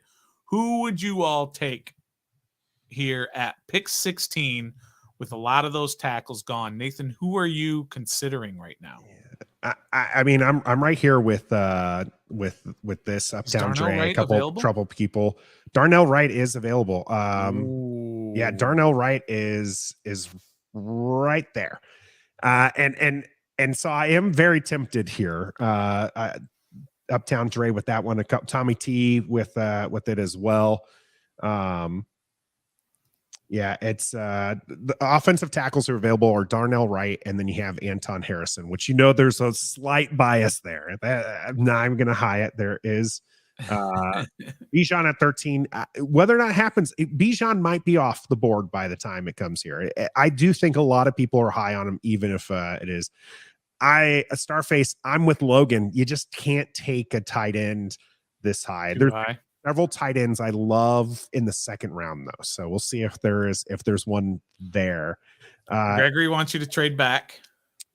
with the Lions. Back right now is the Colts is what's listed as an option. It's the only one. You can see the number on there. There's only the one trade that's available. So it'd be trading back to 35, and I just don't feel comfortable trading that far back. That is going back. It is. Forbes is still available. Forbes is still available. Let me see if I can't trade with. I feel like Buffalo would be kind of a sweet spot to trade Buffalo? back in. Buffalo's at 27. So if they give us 27, we give them 16.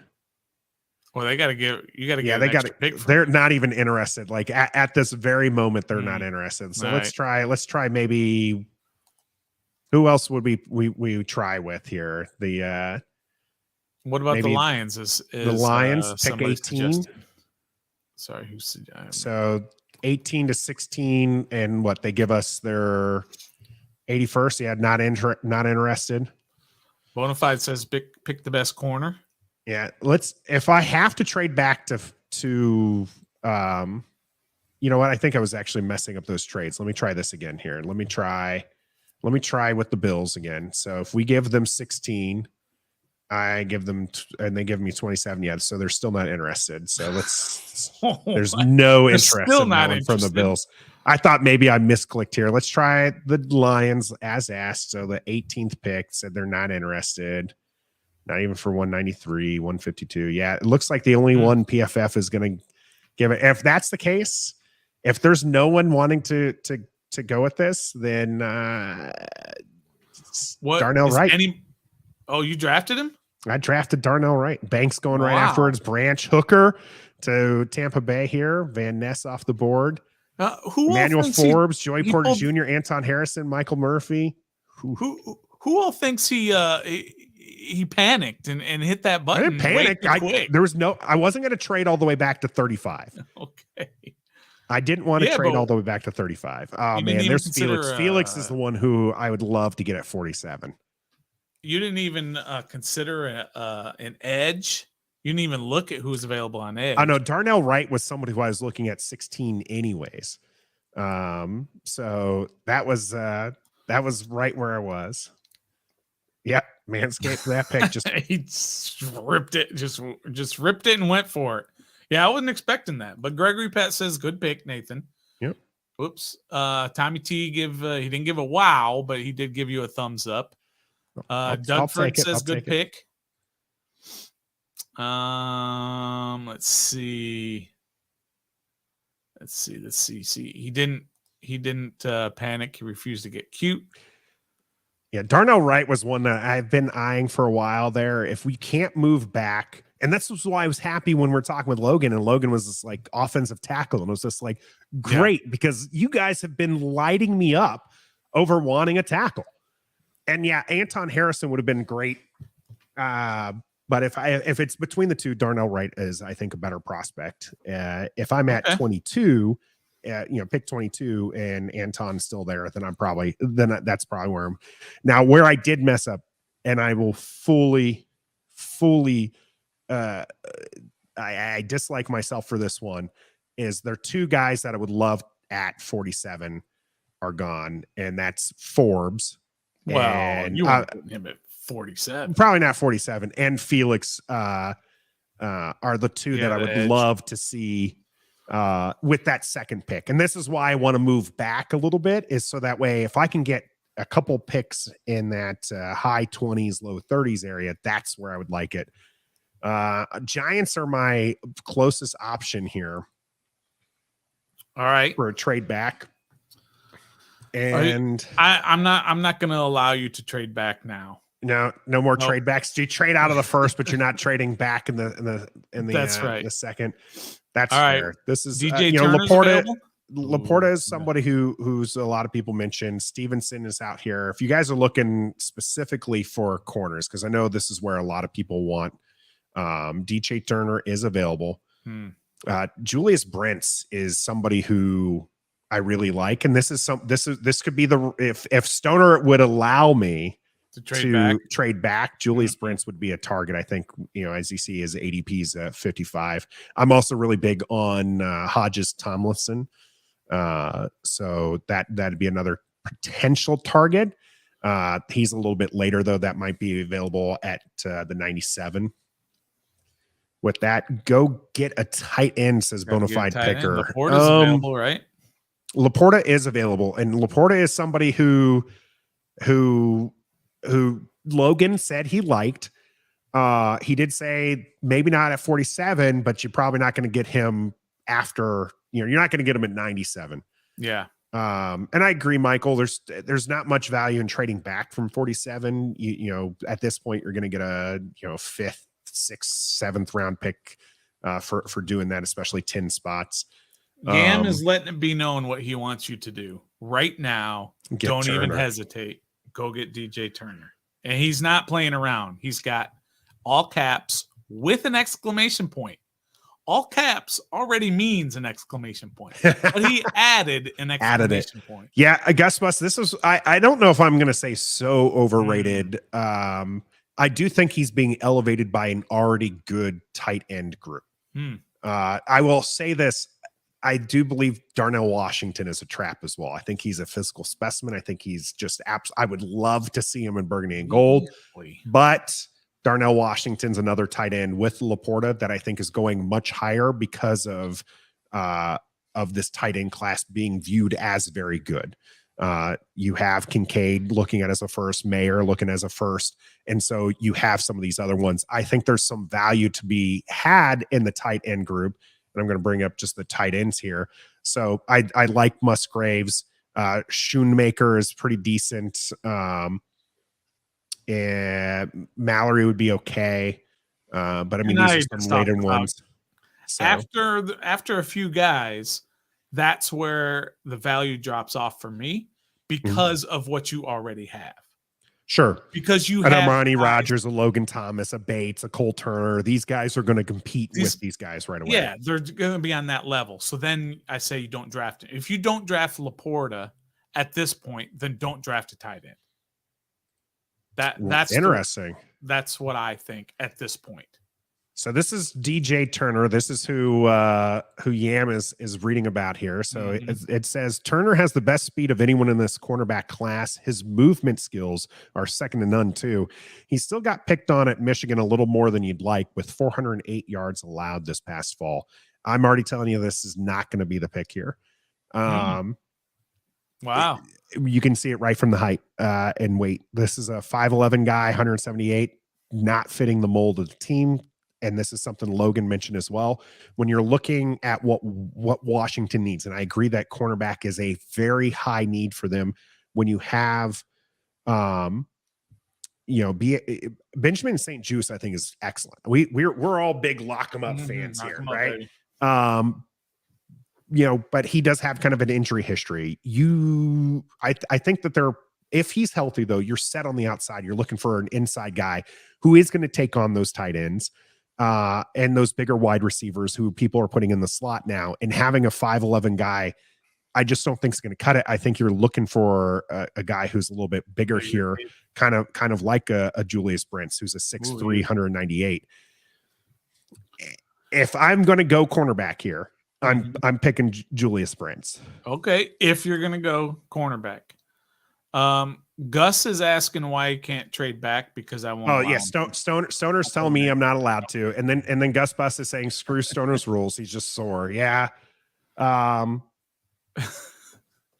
could. I mean, I literally am in control of this right now. So, but the pick would be 57 for 47, and what would be a reasonable pick here? They give me 160, and they said that's an automatic yes. 128. Yeah. What about 89? Yeah, might as well. 189, 72% chance. Would you guys move back from 47 to go to 57 and pick up 89? I would. I'm all about extra picks, especially top 4 rounds. Oh yeah. I'm definitely about I'm gonna allow our comment section here to we got one yes. Gregory says absolutely. Gus Bus says not really. Trout says it's a great deal. It looks like so far we're going. Absolutely. You may lose out on Brents. I absolutely might be, but it's okay. I'm okay with that because, like I said, Tomlinson is a pick that I would love at even 97. So I'm going to offer this. The trade was accepted. It looks like I can't read that. So we're going to resume the draft. All right. So far we're lucking out here. Musgrave is off the board. Julius Brent's right there. So that's a little rough. You blew That's it. a little rough. Yeah. Laporta, by the way, still available. Wow, DJ Turner still available. Oh, you're gonna get people screaming for DJ Turner now. Gus, he's mad. Brent. Yeah, it's rough that we missed that one by 2. Yeah, he wanted you to pause, and then trade back up so that you wouldn't lose out on Brent's. But yeah, too bad. I have this going reasonably slow here, but not apparently slow enough. A lot of people saying Turner. Yeah, I mean, I'm gonna pick Turner here in the. See, I'm not a big Turner guy, is the thing here, but I'm not loving any of these other names here. It says Laporta. It's time to get Laporta. Yeah, I think that's the value pick at this point. Is if you're going to trade back this far and he's still available, go ahead and take the tight end and work the best out of him. Turner just went off the board. Oh, you took the tight end? I took the tight end, Laporta. Laporta? Yeah. Hey, you got a itchy trigger finger. You're just all of a sudden you're just like, oh, bam. Try to keep this moving a little bit moving. No. Yeah, Laporta's good. I don't mind Laporta. 47 for Laporta, maybe not. 57, I think is fine with who is there. Sidney Brown, that was a name that Logan mentioned. Man, I feel bad after talking with Logan. Now I feel like my draft this is even worse than. Oh no, guys, the guy I wanted right now is gone. Who's that? Hodges Tomlinson. That's who I was just gonna snap pick him. Yeah. I was absolutely going to snap pick him. Well, so all those people that made fun of my draft can now start turning your guns on this guy. Wait, did I point that the right way? Yeah, but we have a term for that. It's I just pulled a stoner. Oh, man, just come on now. Stoner. Oh, okay. Yeah, you're right, Michael. I got to trust my draft board. I should have gone. I kept thinking maybe I'd be able to get Hodges Tomlinson is a guy who I'd love for the team to get. All right. I think that he even though he's a smaller guy, if you're getting him in the 3rd round or later, I think that he is a great pickup for the team. But yeah, unfortunately, Trout was the line of the day.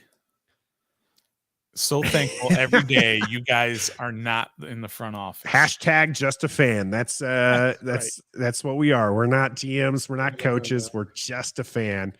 Okay. So I like her big here. But maybe Trice is the guy we're looking for. 6'3", taller guy. I ain't gonna lie. I never heard of Corey Trice, but hey, go ahead and see what happens. Yeah, I'll take Corey and find Trice. out. We got another pick coming up here, and I think that I'll be able to get. Yeah, okay. So now I'm going to take my edge. Wait, so you took Trice? Oh yeah, I took Trice. Tall, lanky dude. No, that's great. It's just like I said, it's always funny to where we're like discussing it, and then all of a sudden we've moved on to the next pick because you already hit that draft button. It's all right. My pick. Yeah, no problem. I thought we were still debating, and all of a sudden, nope, Trice, debate. This no one set this up as a Marty and Marty situation, Stoner. This is I get to be the GM. So Trice here. First look, here's what it says. Trice is built like a linebacker who got kicked out to cornerback. He beats up opposing receivers in press coverage, allowed 1 catch and 88 press snaps this past season. 6'3", 206 pounds, redshirt senior, 22 years of age. Don't the Commanders play not a lot of press coverage? They so if you actually look at the actual statistics, they're kind of 50-50 Right in the middle. on zone and man coverage. They're not known for man. A lot of people like to point that out. William Jackson, a man corner, he struggled here a lot because the concept didn't straight go with man. So we're going to go with the Purdue Boilermaker and hope that he's the next Ryan Kerrigan here. We'll see Casino how it is. 6 is putting into play for a 7th rounder. All right. Xavier Valaday. Is that your cousin? I bet that's Casino's cousin because we ain't never heard of him. I wonder where he plays. TJ calling me out here. Nathan is the type of GM to slip the pick to Roger Goodell before the team talks about it. Yep. See? I don't need Dan coming off the yacht here and tell me who to pick. I'm just gonna go with it. Producer. Yeah. Boilermakers. Doug saying, "Oops, I hit the restart button." Those Hoosiers don't like them Boilermakers. Yeah, that's fair. I'm telling you guys, I'm big on an edge. Kid out of Wisconsin's looking pretty good.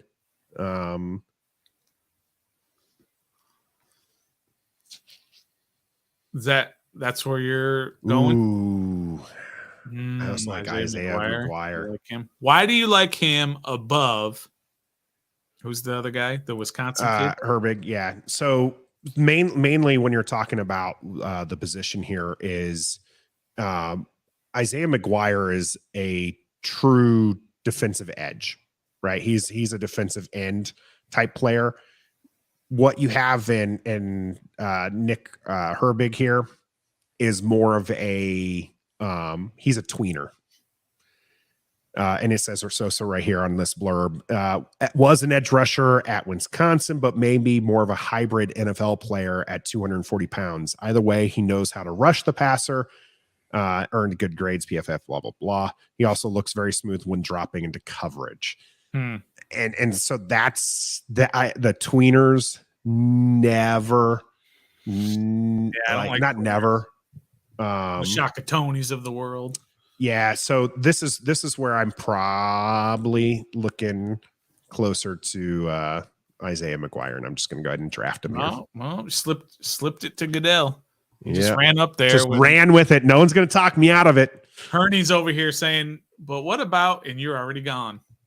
You've already taken. Yeah, Gus Bus, I agree with this. If we ran the 3-4, then Herbig would make more sense. You can have him out there and on the edge.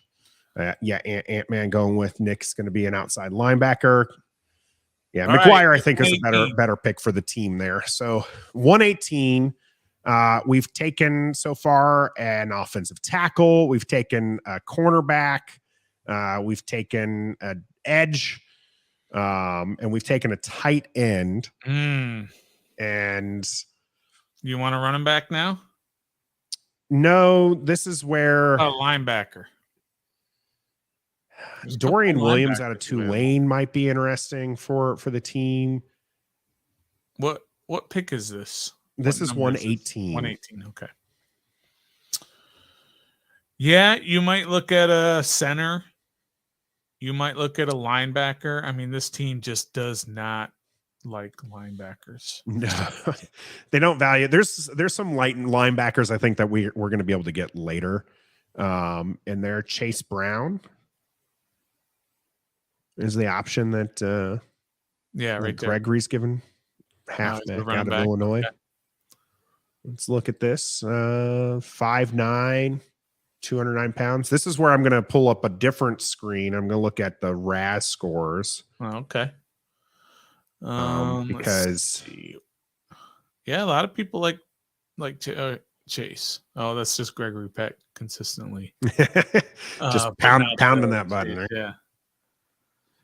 Voorhees, just for the name, as Tommy T says, right? What Voorhees? He's a center. Is that right? Voorhees. I'm trying to think. Remind me what he plays. Guard center. Okay. Chase Brown, 9.81 RAS score. Is that good? Relative athletic score. It's out of 10, and you're being compared to, all of the running backs that they have in their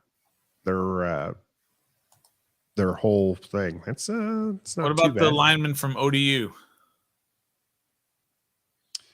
Which You lineman want are you to referring draft to? right there. Old Dominion? Eldaveri.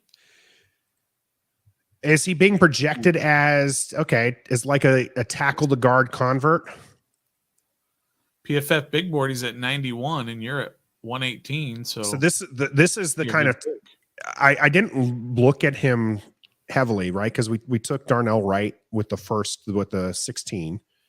And so it's not another tackle that we're taking here, but if you're shifting him into guard, which this is what it says, then I'd be okay with that. Because that would be a fair pick. I feel like at this point is taking a guard prospect. Here, maybe a swing tackle. Dre wants you to take a linebacker. Dorian Williams. Tulane. Yep. Williams, one of the best coverage linebackers in the class, boasting a 6'8" wingspan, 4.49 speed. And That's who I would take. Prompts me to take a look at this Take a look at RAS his score RAS. here. It seems like this can be a high RAS score for him. Yeah, 8.81. That's actually surprisingly Kinda low. lower than Yeah. I was thinking. 449 at 228 pounds, and he has a RAS score in the 8s. Yeah, so a lot of that might be for a linebacker. He's a little bit on the small side, so because it takes into account that. So even though he's a faster guy, weak side linebacker. I tell you what, if he can beat out some of these late string guys, we'll go ahead and take him. Drafted. We're gonna go ahead and take him. Where he's gone. See if some of the guys that our folks were mentioning, if they get Chase Brown. There's Chase Brown to Dallas.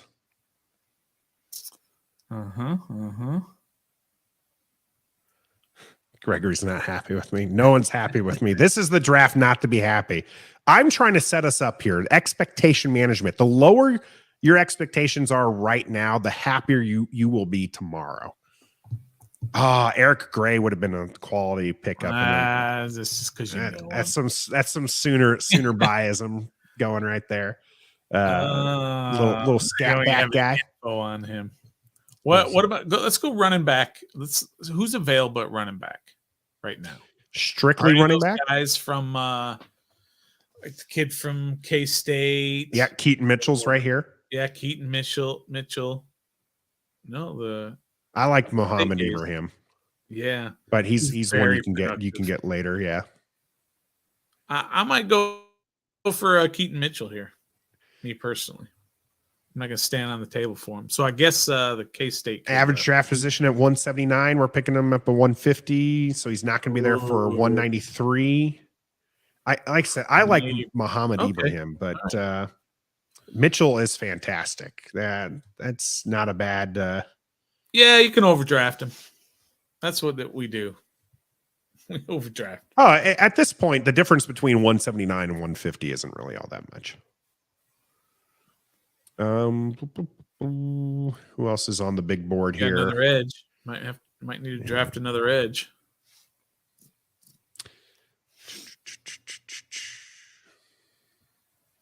Is that center? Juice Scruggs. What round is Just this? get a whole new 150s. What, sixth round? Round fifth. Yeah, round 5. Pick 16. Yeah, these are a bunch of guys now that you just hope make the team. DTR. Yeah, I guess I'll take Keaton Mitchell here and go with the explosive back and just. I like a 5th round running back. Not a 3rd round running back again and again. Do it once if you think you got something special, but don't do it again 2 years later. All right, so what are we going to? 193? So 193 here. And we've got a guard. We have not taken a center. We're not taking a QB. I think you try to reach for an edge. I think you got to go for something on the interior line either way. Okay, so you just said edge though, so well, you got to go. Oh, you got to go one way or line on one of the two sides. You got to take an offensive lineman or a defensive linemen.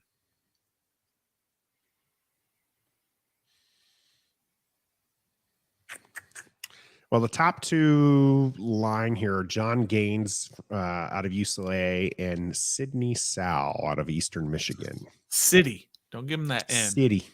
His name is Cities. Wow, he's 6'5", kid, big dude. 6'5", 330 something. Yeah. 6'5", 323. 323. That must mean he's terrible. The only reason he's getting a look is because he's so big. Because he's a big dude. Yeah.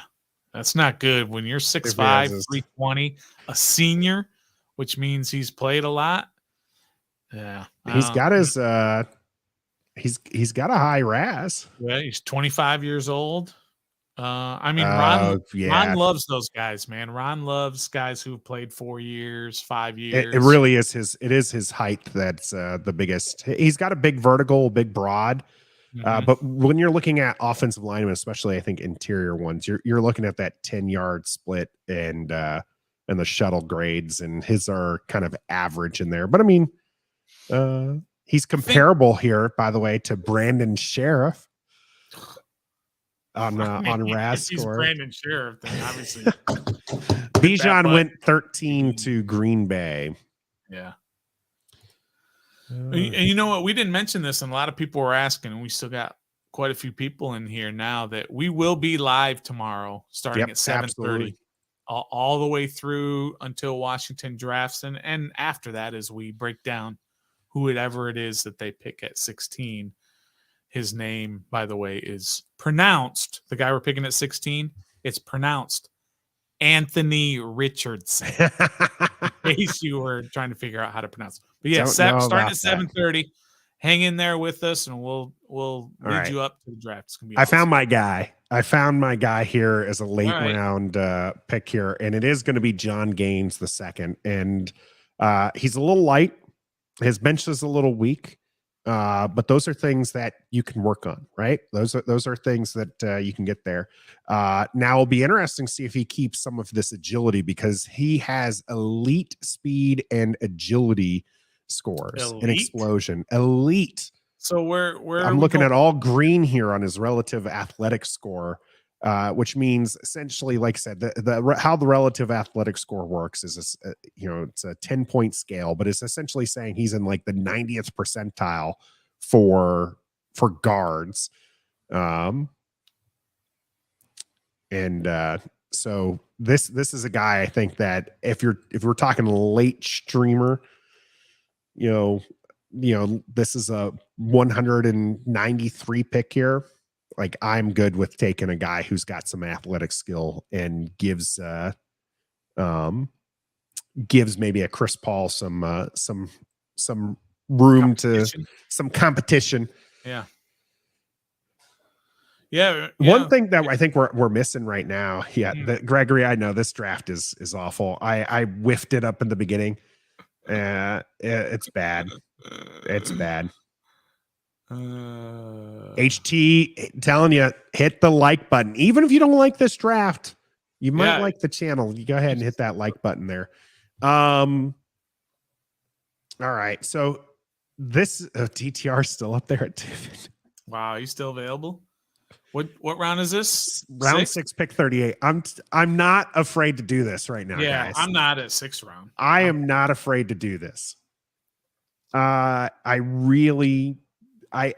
would be shocked to see DTR maybe this low, but you never know. A lot of people telling me to look at Clayton Tune as well. 6'2", senior. Let's see. I like DTR. I really do. I don't know why he's not rated higher than he is, but he's available here in the 6th round. Boy, that's who I would take. Well, that's just me. Yep. I've always liked him, but I don't know why he doesn't get the love that everybody else gets. I mean, this is your Jake Fromm replacement. Essentially. And I think they're still talking about that rule that you can have 3 QBs on game day available without counting against that third one, without counting against your 53-man roster. So really you can have 4 quarterbacks now on your 53. So we'll see. I like him. So in these last couple of picks here, I'm looking for a tall wide receiver and a Like Bobo. I don't He's mind tall. Bobo. He is tall's- tall. The kid from Michigan. Let me pull that up here in a moment. All right, you checking out his Raz? Oh, I'm checking on his Raz. Oh, he is not my guy. He is a No, he's 2.61. That is not Two? happening. Oh, 2.61. Ronnie Bell here. Is this Ronnie Bell a tall guy? 6 foot? Nope. no, you don't Immediate want it. skip. Does anybody Grant Du Bois. when you hear Ronnie Bell, am I the only one who thinks Bell Biv DeVoe? Or nobody old Probably. enough to remember them? Probably. I know who you're talking about, but Ronnie Jadakiss Bobby, Bonds. and Mike. Is he a tall dude? 6'4"? Jadakiss? Check his Raz. Oh We yeah. got to pick a guy named Jadakiss. Jadakiss Bonds, 4.86. I'm not taking him. Nope. Where's that kid? Oh, I'm sure he's already gone. That linebacker From Jackson State. That's actually what I Yeah. was just, as I saw a different Jackson State guy, I was just like, wait a minute. he must have Is, gone. already. Nope. Aubrey Miller Jr. right here. Well, you can get him later. You already got a linebacker. Take 2 linebackers. Yeah. That's pretty rough. All right. Oh, what are you going to do here? I like I said, I want a tall in the chat. If you're familiar with one of these tall wide receivers here at the end, help a brother out. Yeah, but they These can't guys play, have some though. I mean- awful, like 6'2" is not tall enough. I'm talking like I want a 6'4", 6'5" guy. What about the kid from Florida? You passed right by him. Yeah, well, because you didn't stop me with Yeah. Justin Shorter, 6'4". 6'4", check out his Raz. Justin Oh, Shorter. Here's the thing: is like 29. maybe they just run fast and they don't have hands, but that's Yeah. fine. At this point, I'm not looking to replace one of my big 3. He's a 7.94. Hey, All right, Justin Shorter's. What about Darius- jumping up the top of the list here? Kid Darius from Davis. Darian Davis is his name. Let's see here, Darian Davis. See, he's a tall dude here, 5'8". Ant-Man, you're going the wrong direction. I said tall wide receiver. We got enough short guys. Ford Wheaton.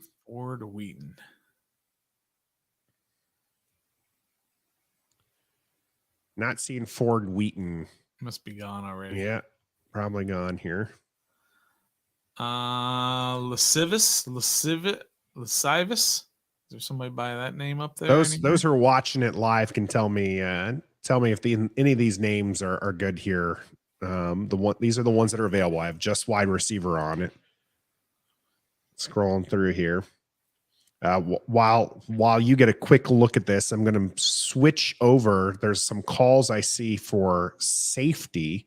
So I'm going to see if there's a safety available that we like. I don't mind taking a safety, I guess. Yam says, what about cornerback depth? I mean, we did sign the dude from Minnesota as well. Yeah. And we re-signed Danny Johnson. And I completely whiffed at the beginning of this draft and lost both my cornerback prospects. Tommy T says Bobo, but didn't Bobo have? Tommy T. Bobo had an awful Raz. Like I'm running faster than Bobo, and I'm very damaged goods at this point. Shorter's a tank. Now Shorter was 6'5". 5'8". 5'8". No, not Shorter. Shorter was like 6'4", 229, and had like a 7'9" Raz. Yeah. Yeah. I think you got to go for his Shorter. Even Gus is yeah. saying Let's move along here. This is pick 215. At this point, most of us have had a few beers in on Saturday night and are hopefully either celebrating the draft at this point, which is hopefully better than what I've put forward here. We're going to take Justin. All right, we got a Gator on the squad. We haven't had those since the old ball coach left. There goes DTR to Chicago, where quarterbacks go to die. Not very good. Clayton Tune out of Houston goes to the Saints. And here we are at our last pick here, guys. All right. Last pick. And this is one, if he's here, I'm just going to go ahead and just pick him up. Late linebacker, Aubrey Miller Jr. from Jackson State. He's probably going to go undrafted. Yeah, Trout, no one's celebrating this one. Not mine. Again, I'm managing your expectations. Tomorrow is going to be better than what just happened here. Well, We to weren't be the fair, worst team in the league. Stoner, you're killing me, man. Tomorrow's just pick 16. Take that one. There's been a couple calls, Stoner, to do a quick do because people didn't really like how this one did. Do you want to collaborate the top first 3 picks? Yeah, sure. But let's see. My grade. This is gonna be awful. No, I think you'll get a good grade. Oh no, I don't think so. I bet you get a B+. A B+. That's my prediction. I guess I can go turbo here. Analyze this draft. Drum roll. Do you got a drum roll? A C for Darnell Wright. Yeah, he must be. Yeah, no, this is I don't really care but for the record, I know a lot of people have had this was bad luck draw, Doug. Yeah. Let's Greg says let's talk it out. Don't get trigger happy. This was supposed to be my mock draft, Gregory, so that's why I was jumping on the button there. Overall grade B+. Nailed it. B+, I said. I can't believe Shorter gave you a D+. D+ there. Keaton Mitchell was a C-. Yeah. Again, PFF, the mock simulator, we will try to find a different one. A lot of people were trying to push us to another site like PFN or anything like that. The thing is those are so ad heavy. And so when you're talking about like for content creation, I don't need ads popping up all over the screen. So this is one of the reasons we have a premium account here with these guys. Let's go ahead and do a new mock draft. Let's do this. This is going to be turbo, just the first 3 rounds. We're going to talk it out. Washington, quick change for you guys. If anything on here, I'm going with a public board. This does make it a little bit more random because it's not PFF. So the PFF, otherwise you're going to get guys who are, they rate highly, but the league doesn't necessarily see it there. Care for positional value will move a little bit higher. I think that's one of the reasons why Bijan Robinson went higher than he needed.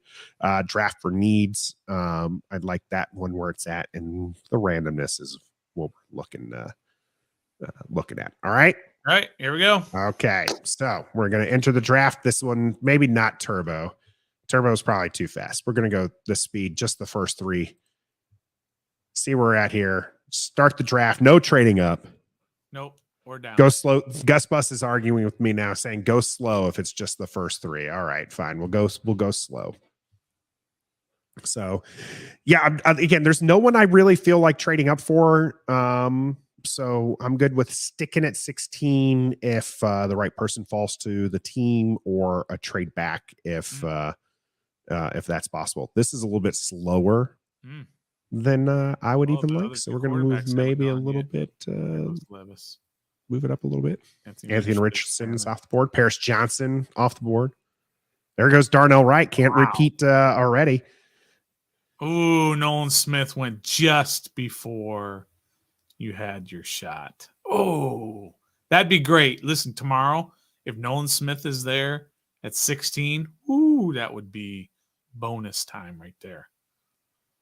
You're a big Nolan Smith guy, huh? I am. I like. All right. So the 2 trades currently on the table are the Chargers at 21 or the Cardinals at 34. I don't like moving back to 34. 21 though, not too bad there. But I mean, you do have Bijan Robinson. You got Jackson Smith. Oh, that's his. Wow. I'm surprised Jackson. If Jackson Smith is still here at this point, obviously we're not taking him, but there's definitely going to be teams more than happy to move up for him. Yeah, I agree. Go a little faster than that, I suppose, so we can go. I feel like dudes. There's some really good names here. how do you guys feel about how does everyone feel about the moving back to the Chargers 21st? And what? Well, they only got 54th is the best one. After that, I don't like 54 for the 16th, moving back 5 spots and picking up 54. Yeah, we're going to give them our 193rd. No, that's not good enough. No, We're going to give them don't give them 150. anything. We're not going to even make those picks. It's only a 57% chance. I do it without offering them anything else. All right, just try to see if they if they take this one. They apparently took it. Way to go, PFF. So, oh boy, Chargers now have 1685. We have so there's Joey Porter Jr., Brian Banch, Bijan's off the board, Banks is off the board. By the way, Forbes is still here, and I think you just have to snap pick Forbes at this point, right? It's that or Anton Harrison. Michael Mayer's still there. Smith and Jigma's still there. Oh man, yo! I personally am going Forbes. Yo, Mayer's there. I will take the argument. I will take the argument for Anton Harrison, but I'm not. This is PFF Yam. And that, like I mentioned, it's PFF because they're ad free, and that's better for visuals when you're talking there. Anton, I don't know if this is you want me to move back again, or do you want me to take Anton here? There's more trades available, and I just won at 27 for the Buffalo Bills, and I think Jackson Smith is driving a lot of that because I think a lot of people are. But they didn't even draft him when you moved back already. Who'd you move back with? I moved back Chargers? with the Chargers. And they didn't take him? Yeah. Gus Bus is like, just keep moving back. I'm with Gregory here. I'm going with Forbes. Who did the Chargers take? The Chargers took Joey Porter Jr. Wow. That's who they moved up for? Yep. That's interesting. All right. So, man, you know what? A lot of people love the move back to 27. Man, I think you do because you're going to get a lot of value. You're going to get guys. You're going to get a lot. There's still a lot of guys available that to me shouldn't be available. All right. So 27 and what? 59? 59. Yeah. There's a 21% chance. We'll offer them crap that we're not. We'll offer them 118. That's one we're not picking here in this draft. All right.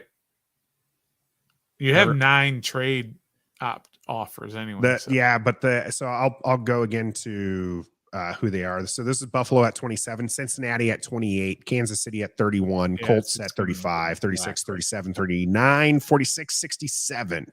All right, try that. All right, this is a 50-50 chance here. It was taken. Love to see it. All right. Love the realism here. I really wanted Forbes. Yeah, they took Jackson Smith. They had to. Anton Harrison. Kincaid, Addison. Forbes still there? Forbes is still there. Anton Harrison was my other pick there, and he was there. So Forbes, I think now we literally just who's the guy right above him? This one. Oh, Quentin Johnson. Quentin Johnson, Michael Mayer. Yeah, I'm good with Forbes. Felix is still on the board. Yeah, Forbes. Everybody's I think you moved back twice. Yeah, and get Forbes. I'm really good with that.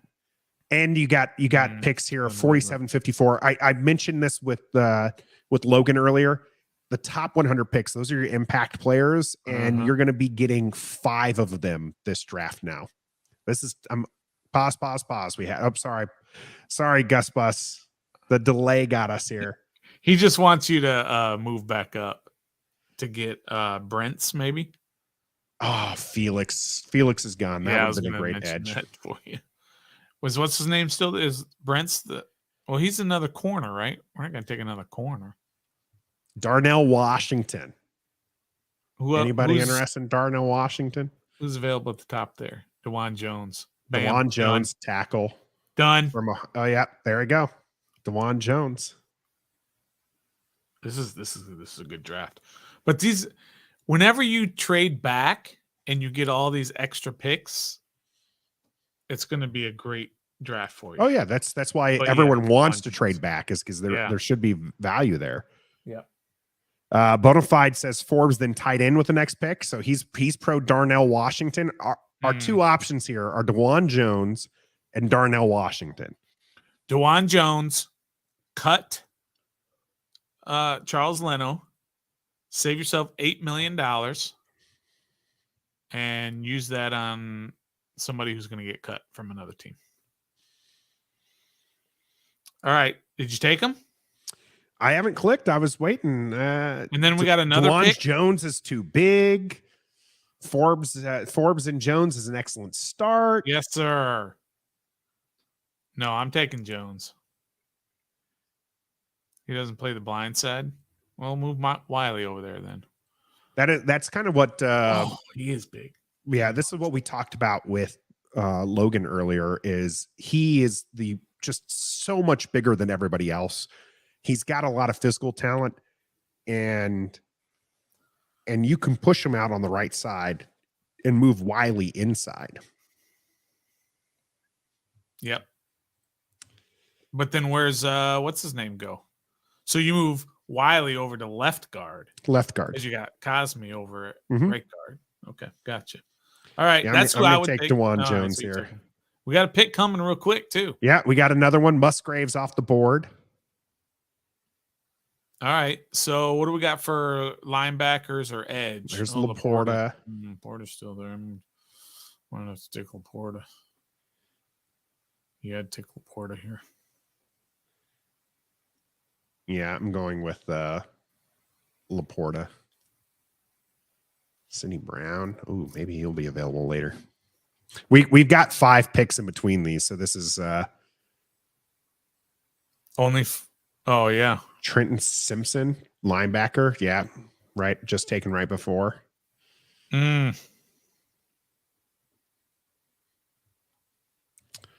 we might be looking for him tomorrow. Trenton Simpson, I do like him. All right, I say Laporta. All right, Laporta it is. I'm not going to argue on that one. We got another pick real quick. Oh, there goes Brent's. That's all right. Yeah. And DJ. Well, yeah, we got Forbes, so we're pretty happy with that. Here we are, round 2, pick 28. Getting a lot of value here. What about your guy from Wisconsin? Your edge. Is it too early? I don't necessarily. Well, yeah, it'd be too early in this position. But again, if we ran a 3-4, I'd be more excited about him. I'm a little worried about putting him out as a stand-up guy, and he's too small to be, lining up as like a chase. And Mims is too small. Right. Yeah, 5'11". Always got to look at my OU guys. And Sidney Brown, it's too early for him too. No, he's up. He's up a lot higher. Towards the top. Right there. Go back. Right there. Sidney Brown, safety.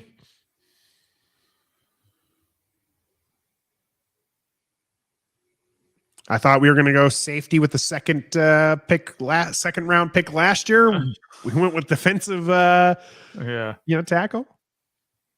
I don't know. That's probably who I would go with at this point. But yeah, Gus Bus was saying this is why you trade up.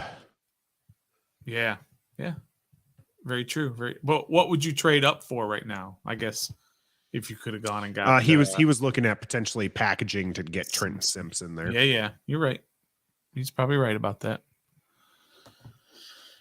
Yeah, I would take either Herbig or I would take Sidney Brown here. I'll jump on.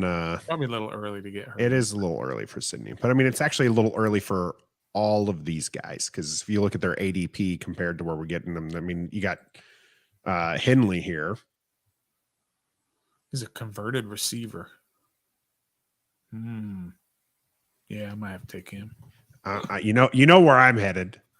You know where I'm headed. Gotta look up this guy's RAS score. What is RAS? 8.06. For a linebacker, seems like it should be higher. Doesn't quite get depth and match routes, breaking in behind the way you'd want a linebacker in zone coverage. Yep. It seems like we're not looking that route. Henley's been flying up the boards.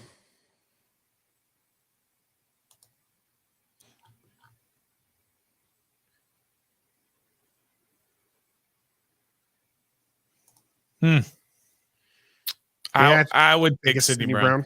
Yep, yeah. Sidney Brown. Maybe it's a little bit of a reach, but. And then we got our last one. We got a long way to go to get to this 97. One. Yeah, 30 picks here. So let's go. So this is still third round. Yep. I would probably at this point you got corner, you got a tackle, you got a safety, and you got a tight end. So I would look at a running back here. In the third round, after you just yelled at us all for taking the third round. Yeah. Well, I mean, but we got so many picks, right? Before you only actually have like 2 picks. And again, just right before Isaiah McGuire. Yeah, get you the Herbig. Yeah. I would definitely go him over a running back at this point. Yeah. Yeah, for sure. And you already got a tight end. A lot of the CBs available here. Yep. You got Dorian Williams. Nope. Gonna go with a downhill edge. Edge, I like it. All right. We win the draft. Hey, what's I meant to ask this a bunch of times. What did Miami do to forfeit that pick? It's like pick 20 something that they forfeited. Was that the I think it was the Tua thing. Owner? Oh. Right? It was the Tua health situation. Oh, I thought maybe it was the owner. Remember they were like tampering or something, or yeah, maybe I'll just Google it real quick. Wait, A-. Yeah, but they did not love the Sidney Brown pick. Outside of that, though, they were pretty happy with that. A couple B's on the trades, but and B- for Forbes, really? I don't understand. Where did we get him at? Big Boardy's at 26. 27 is where we picked him, and they gave us a B-. Oh, yeah. The Dolphins lost their first round pick. Tampering with Brady. Yeah, Brady. That's right. That's what it was. It was the Brady Sean Payton thing. Yep. That's a first round. Man, just think if that was Washington, if we lost our first rounder 16 this year because we were tampering to get Brady or Aaron Rodgers or something, man, we would be pissed. Yeah. For the record, Gregory, I don't really put a lot of stock into the PFF stuff. I think that there's some nuance to it. There's some things that they do good and some things that I'm just like, maybe not so much. It comes to draft grades, I'm not going to take them. I'll take them with a grain of salt. But again, they have a decent setup here for the draft. So Forbes, Jones, Laporta, Sidney Brown, Nick Herbig. I'd be happy with that. Boy. I'm good with that. Happy. But that ain't going to happen. So, yeah. HT, yeah, we didn't really touch on the Shakatoni, shenanigans there. As HT mentions, good thing we only lost a low guy to betting. Yep. I briefly dropped it at the beginning of the show. Yeah, Shakatoni is somebody who I've had a lot of high hope for. Hasn't really panned out the way that you would hope that he would. Kind of, again, one of those tweener guys who's not really big enough to be an edge in the NFL, but not quick enough to be a linebacker. Although a 3-4 linebacker, he probably would do decent there. But we don't run that 3-4, so he struggled, and now he bet on an NFL game, and so he's suspended indefinitely. See ya. And he's going to get cut. He's going to get cut, and that's just the thing with it. You don't need he's going to find himself on a practice squad if he ever gets back to the NFL. So that's what it's about. Last thoughts for tomorrow. As before we go into show tomorrow, we will be live starting at 7:30. It's going to be Stoner and I, as Trev will be working. Hopefully you will join us, and we'll be giving our last thoughts there as well on the draft and talking about the picks as they go along. And we really need you to come out and support us for that. And so we hope that to see you there. So actually, I'm not going to ask your last thoughts, Stoner, because we'll talk about that tomorrow. Sounds good. Sounds good. Well, we appreciate everyone jumping in. We had Logan Thomas earlier. If you missed him, you're going to want to go back and catch that segment. Good. It was absolutely fantastic. And we hope to have Logan out throughout the season as he brings a lot of good insight there. And in the beginning of the show, we talked about Chase Young, not his fifth-year option, not being picked up, and what that means for the team and what that means for him. So we'll see if there's some movement on that tomorrow for the team. But until next time, game over. Be a fan.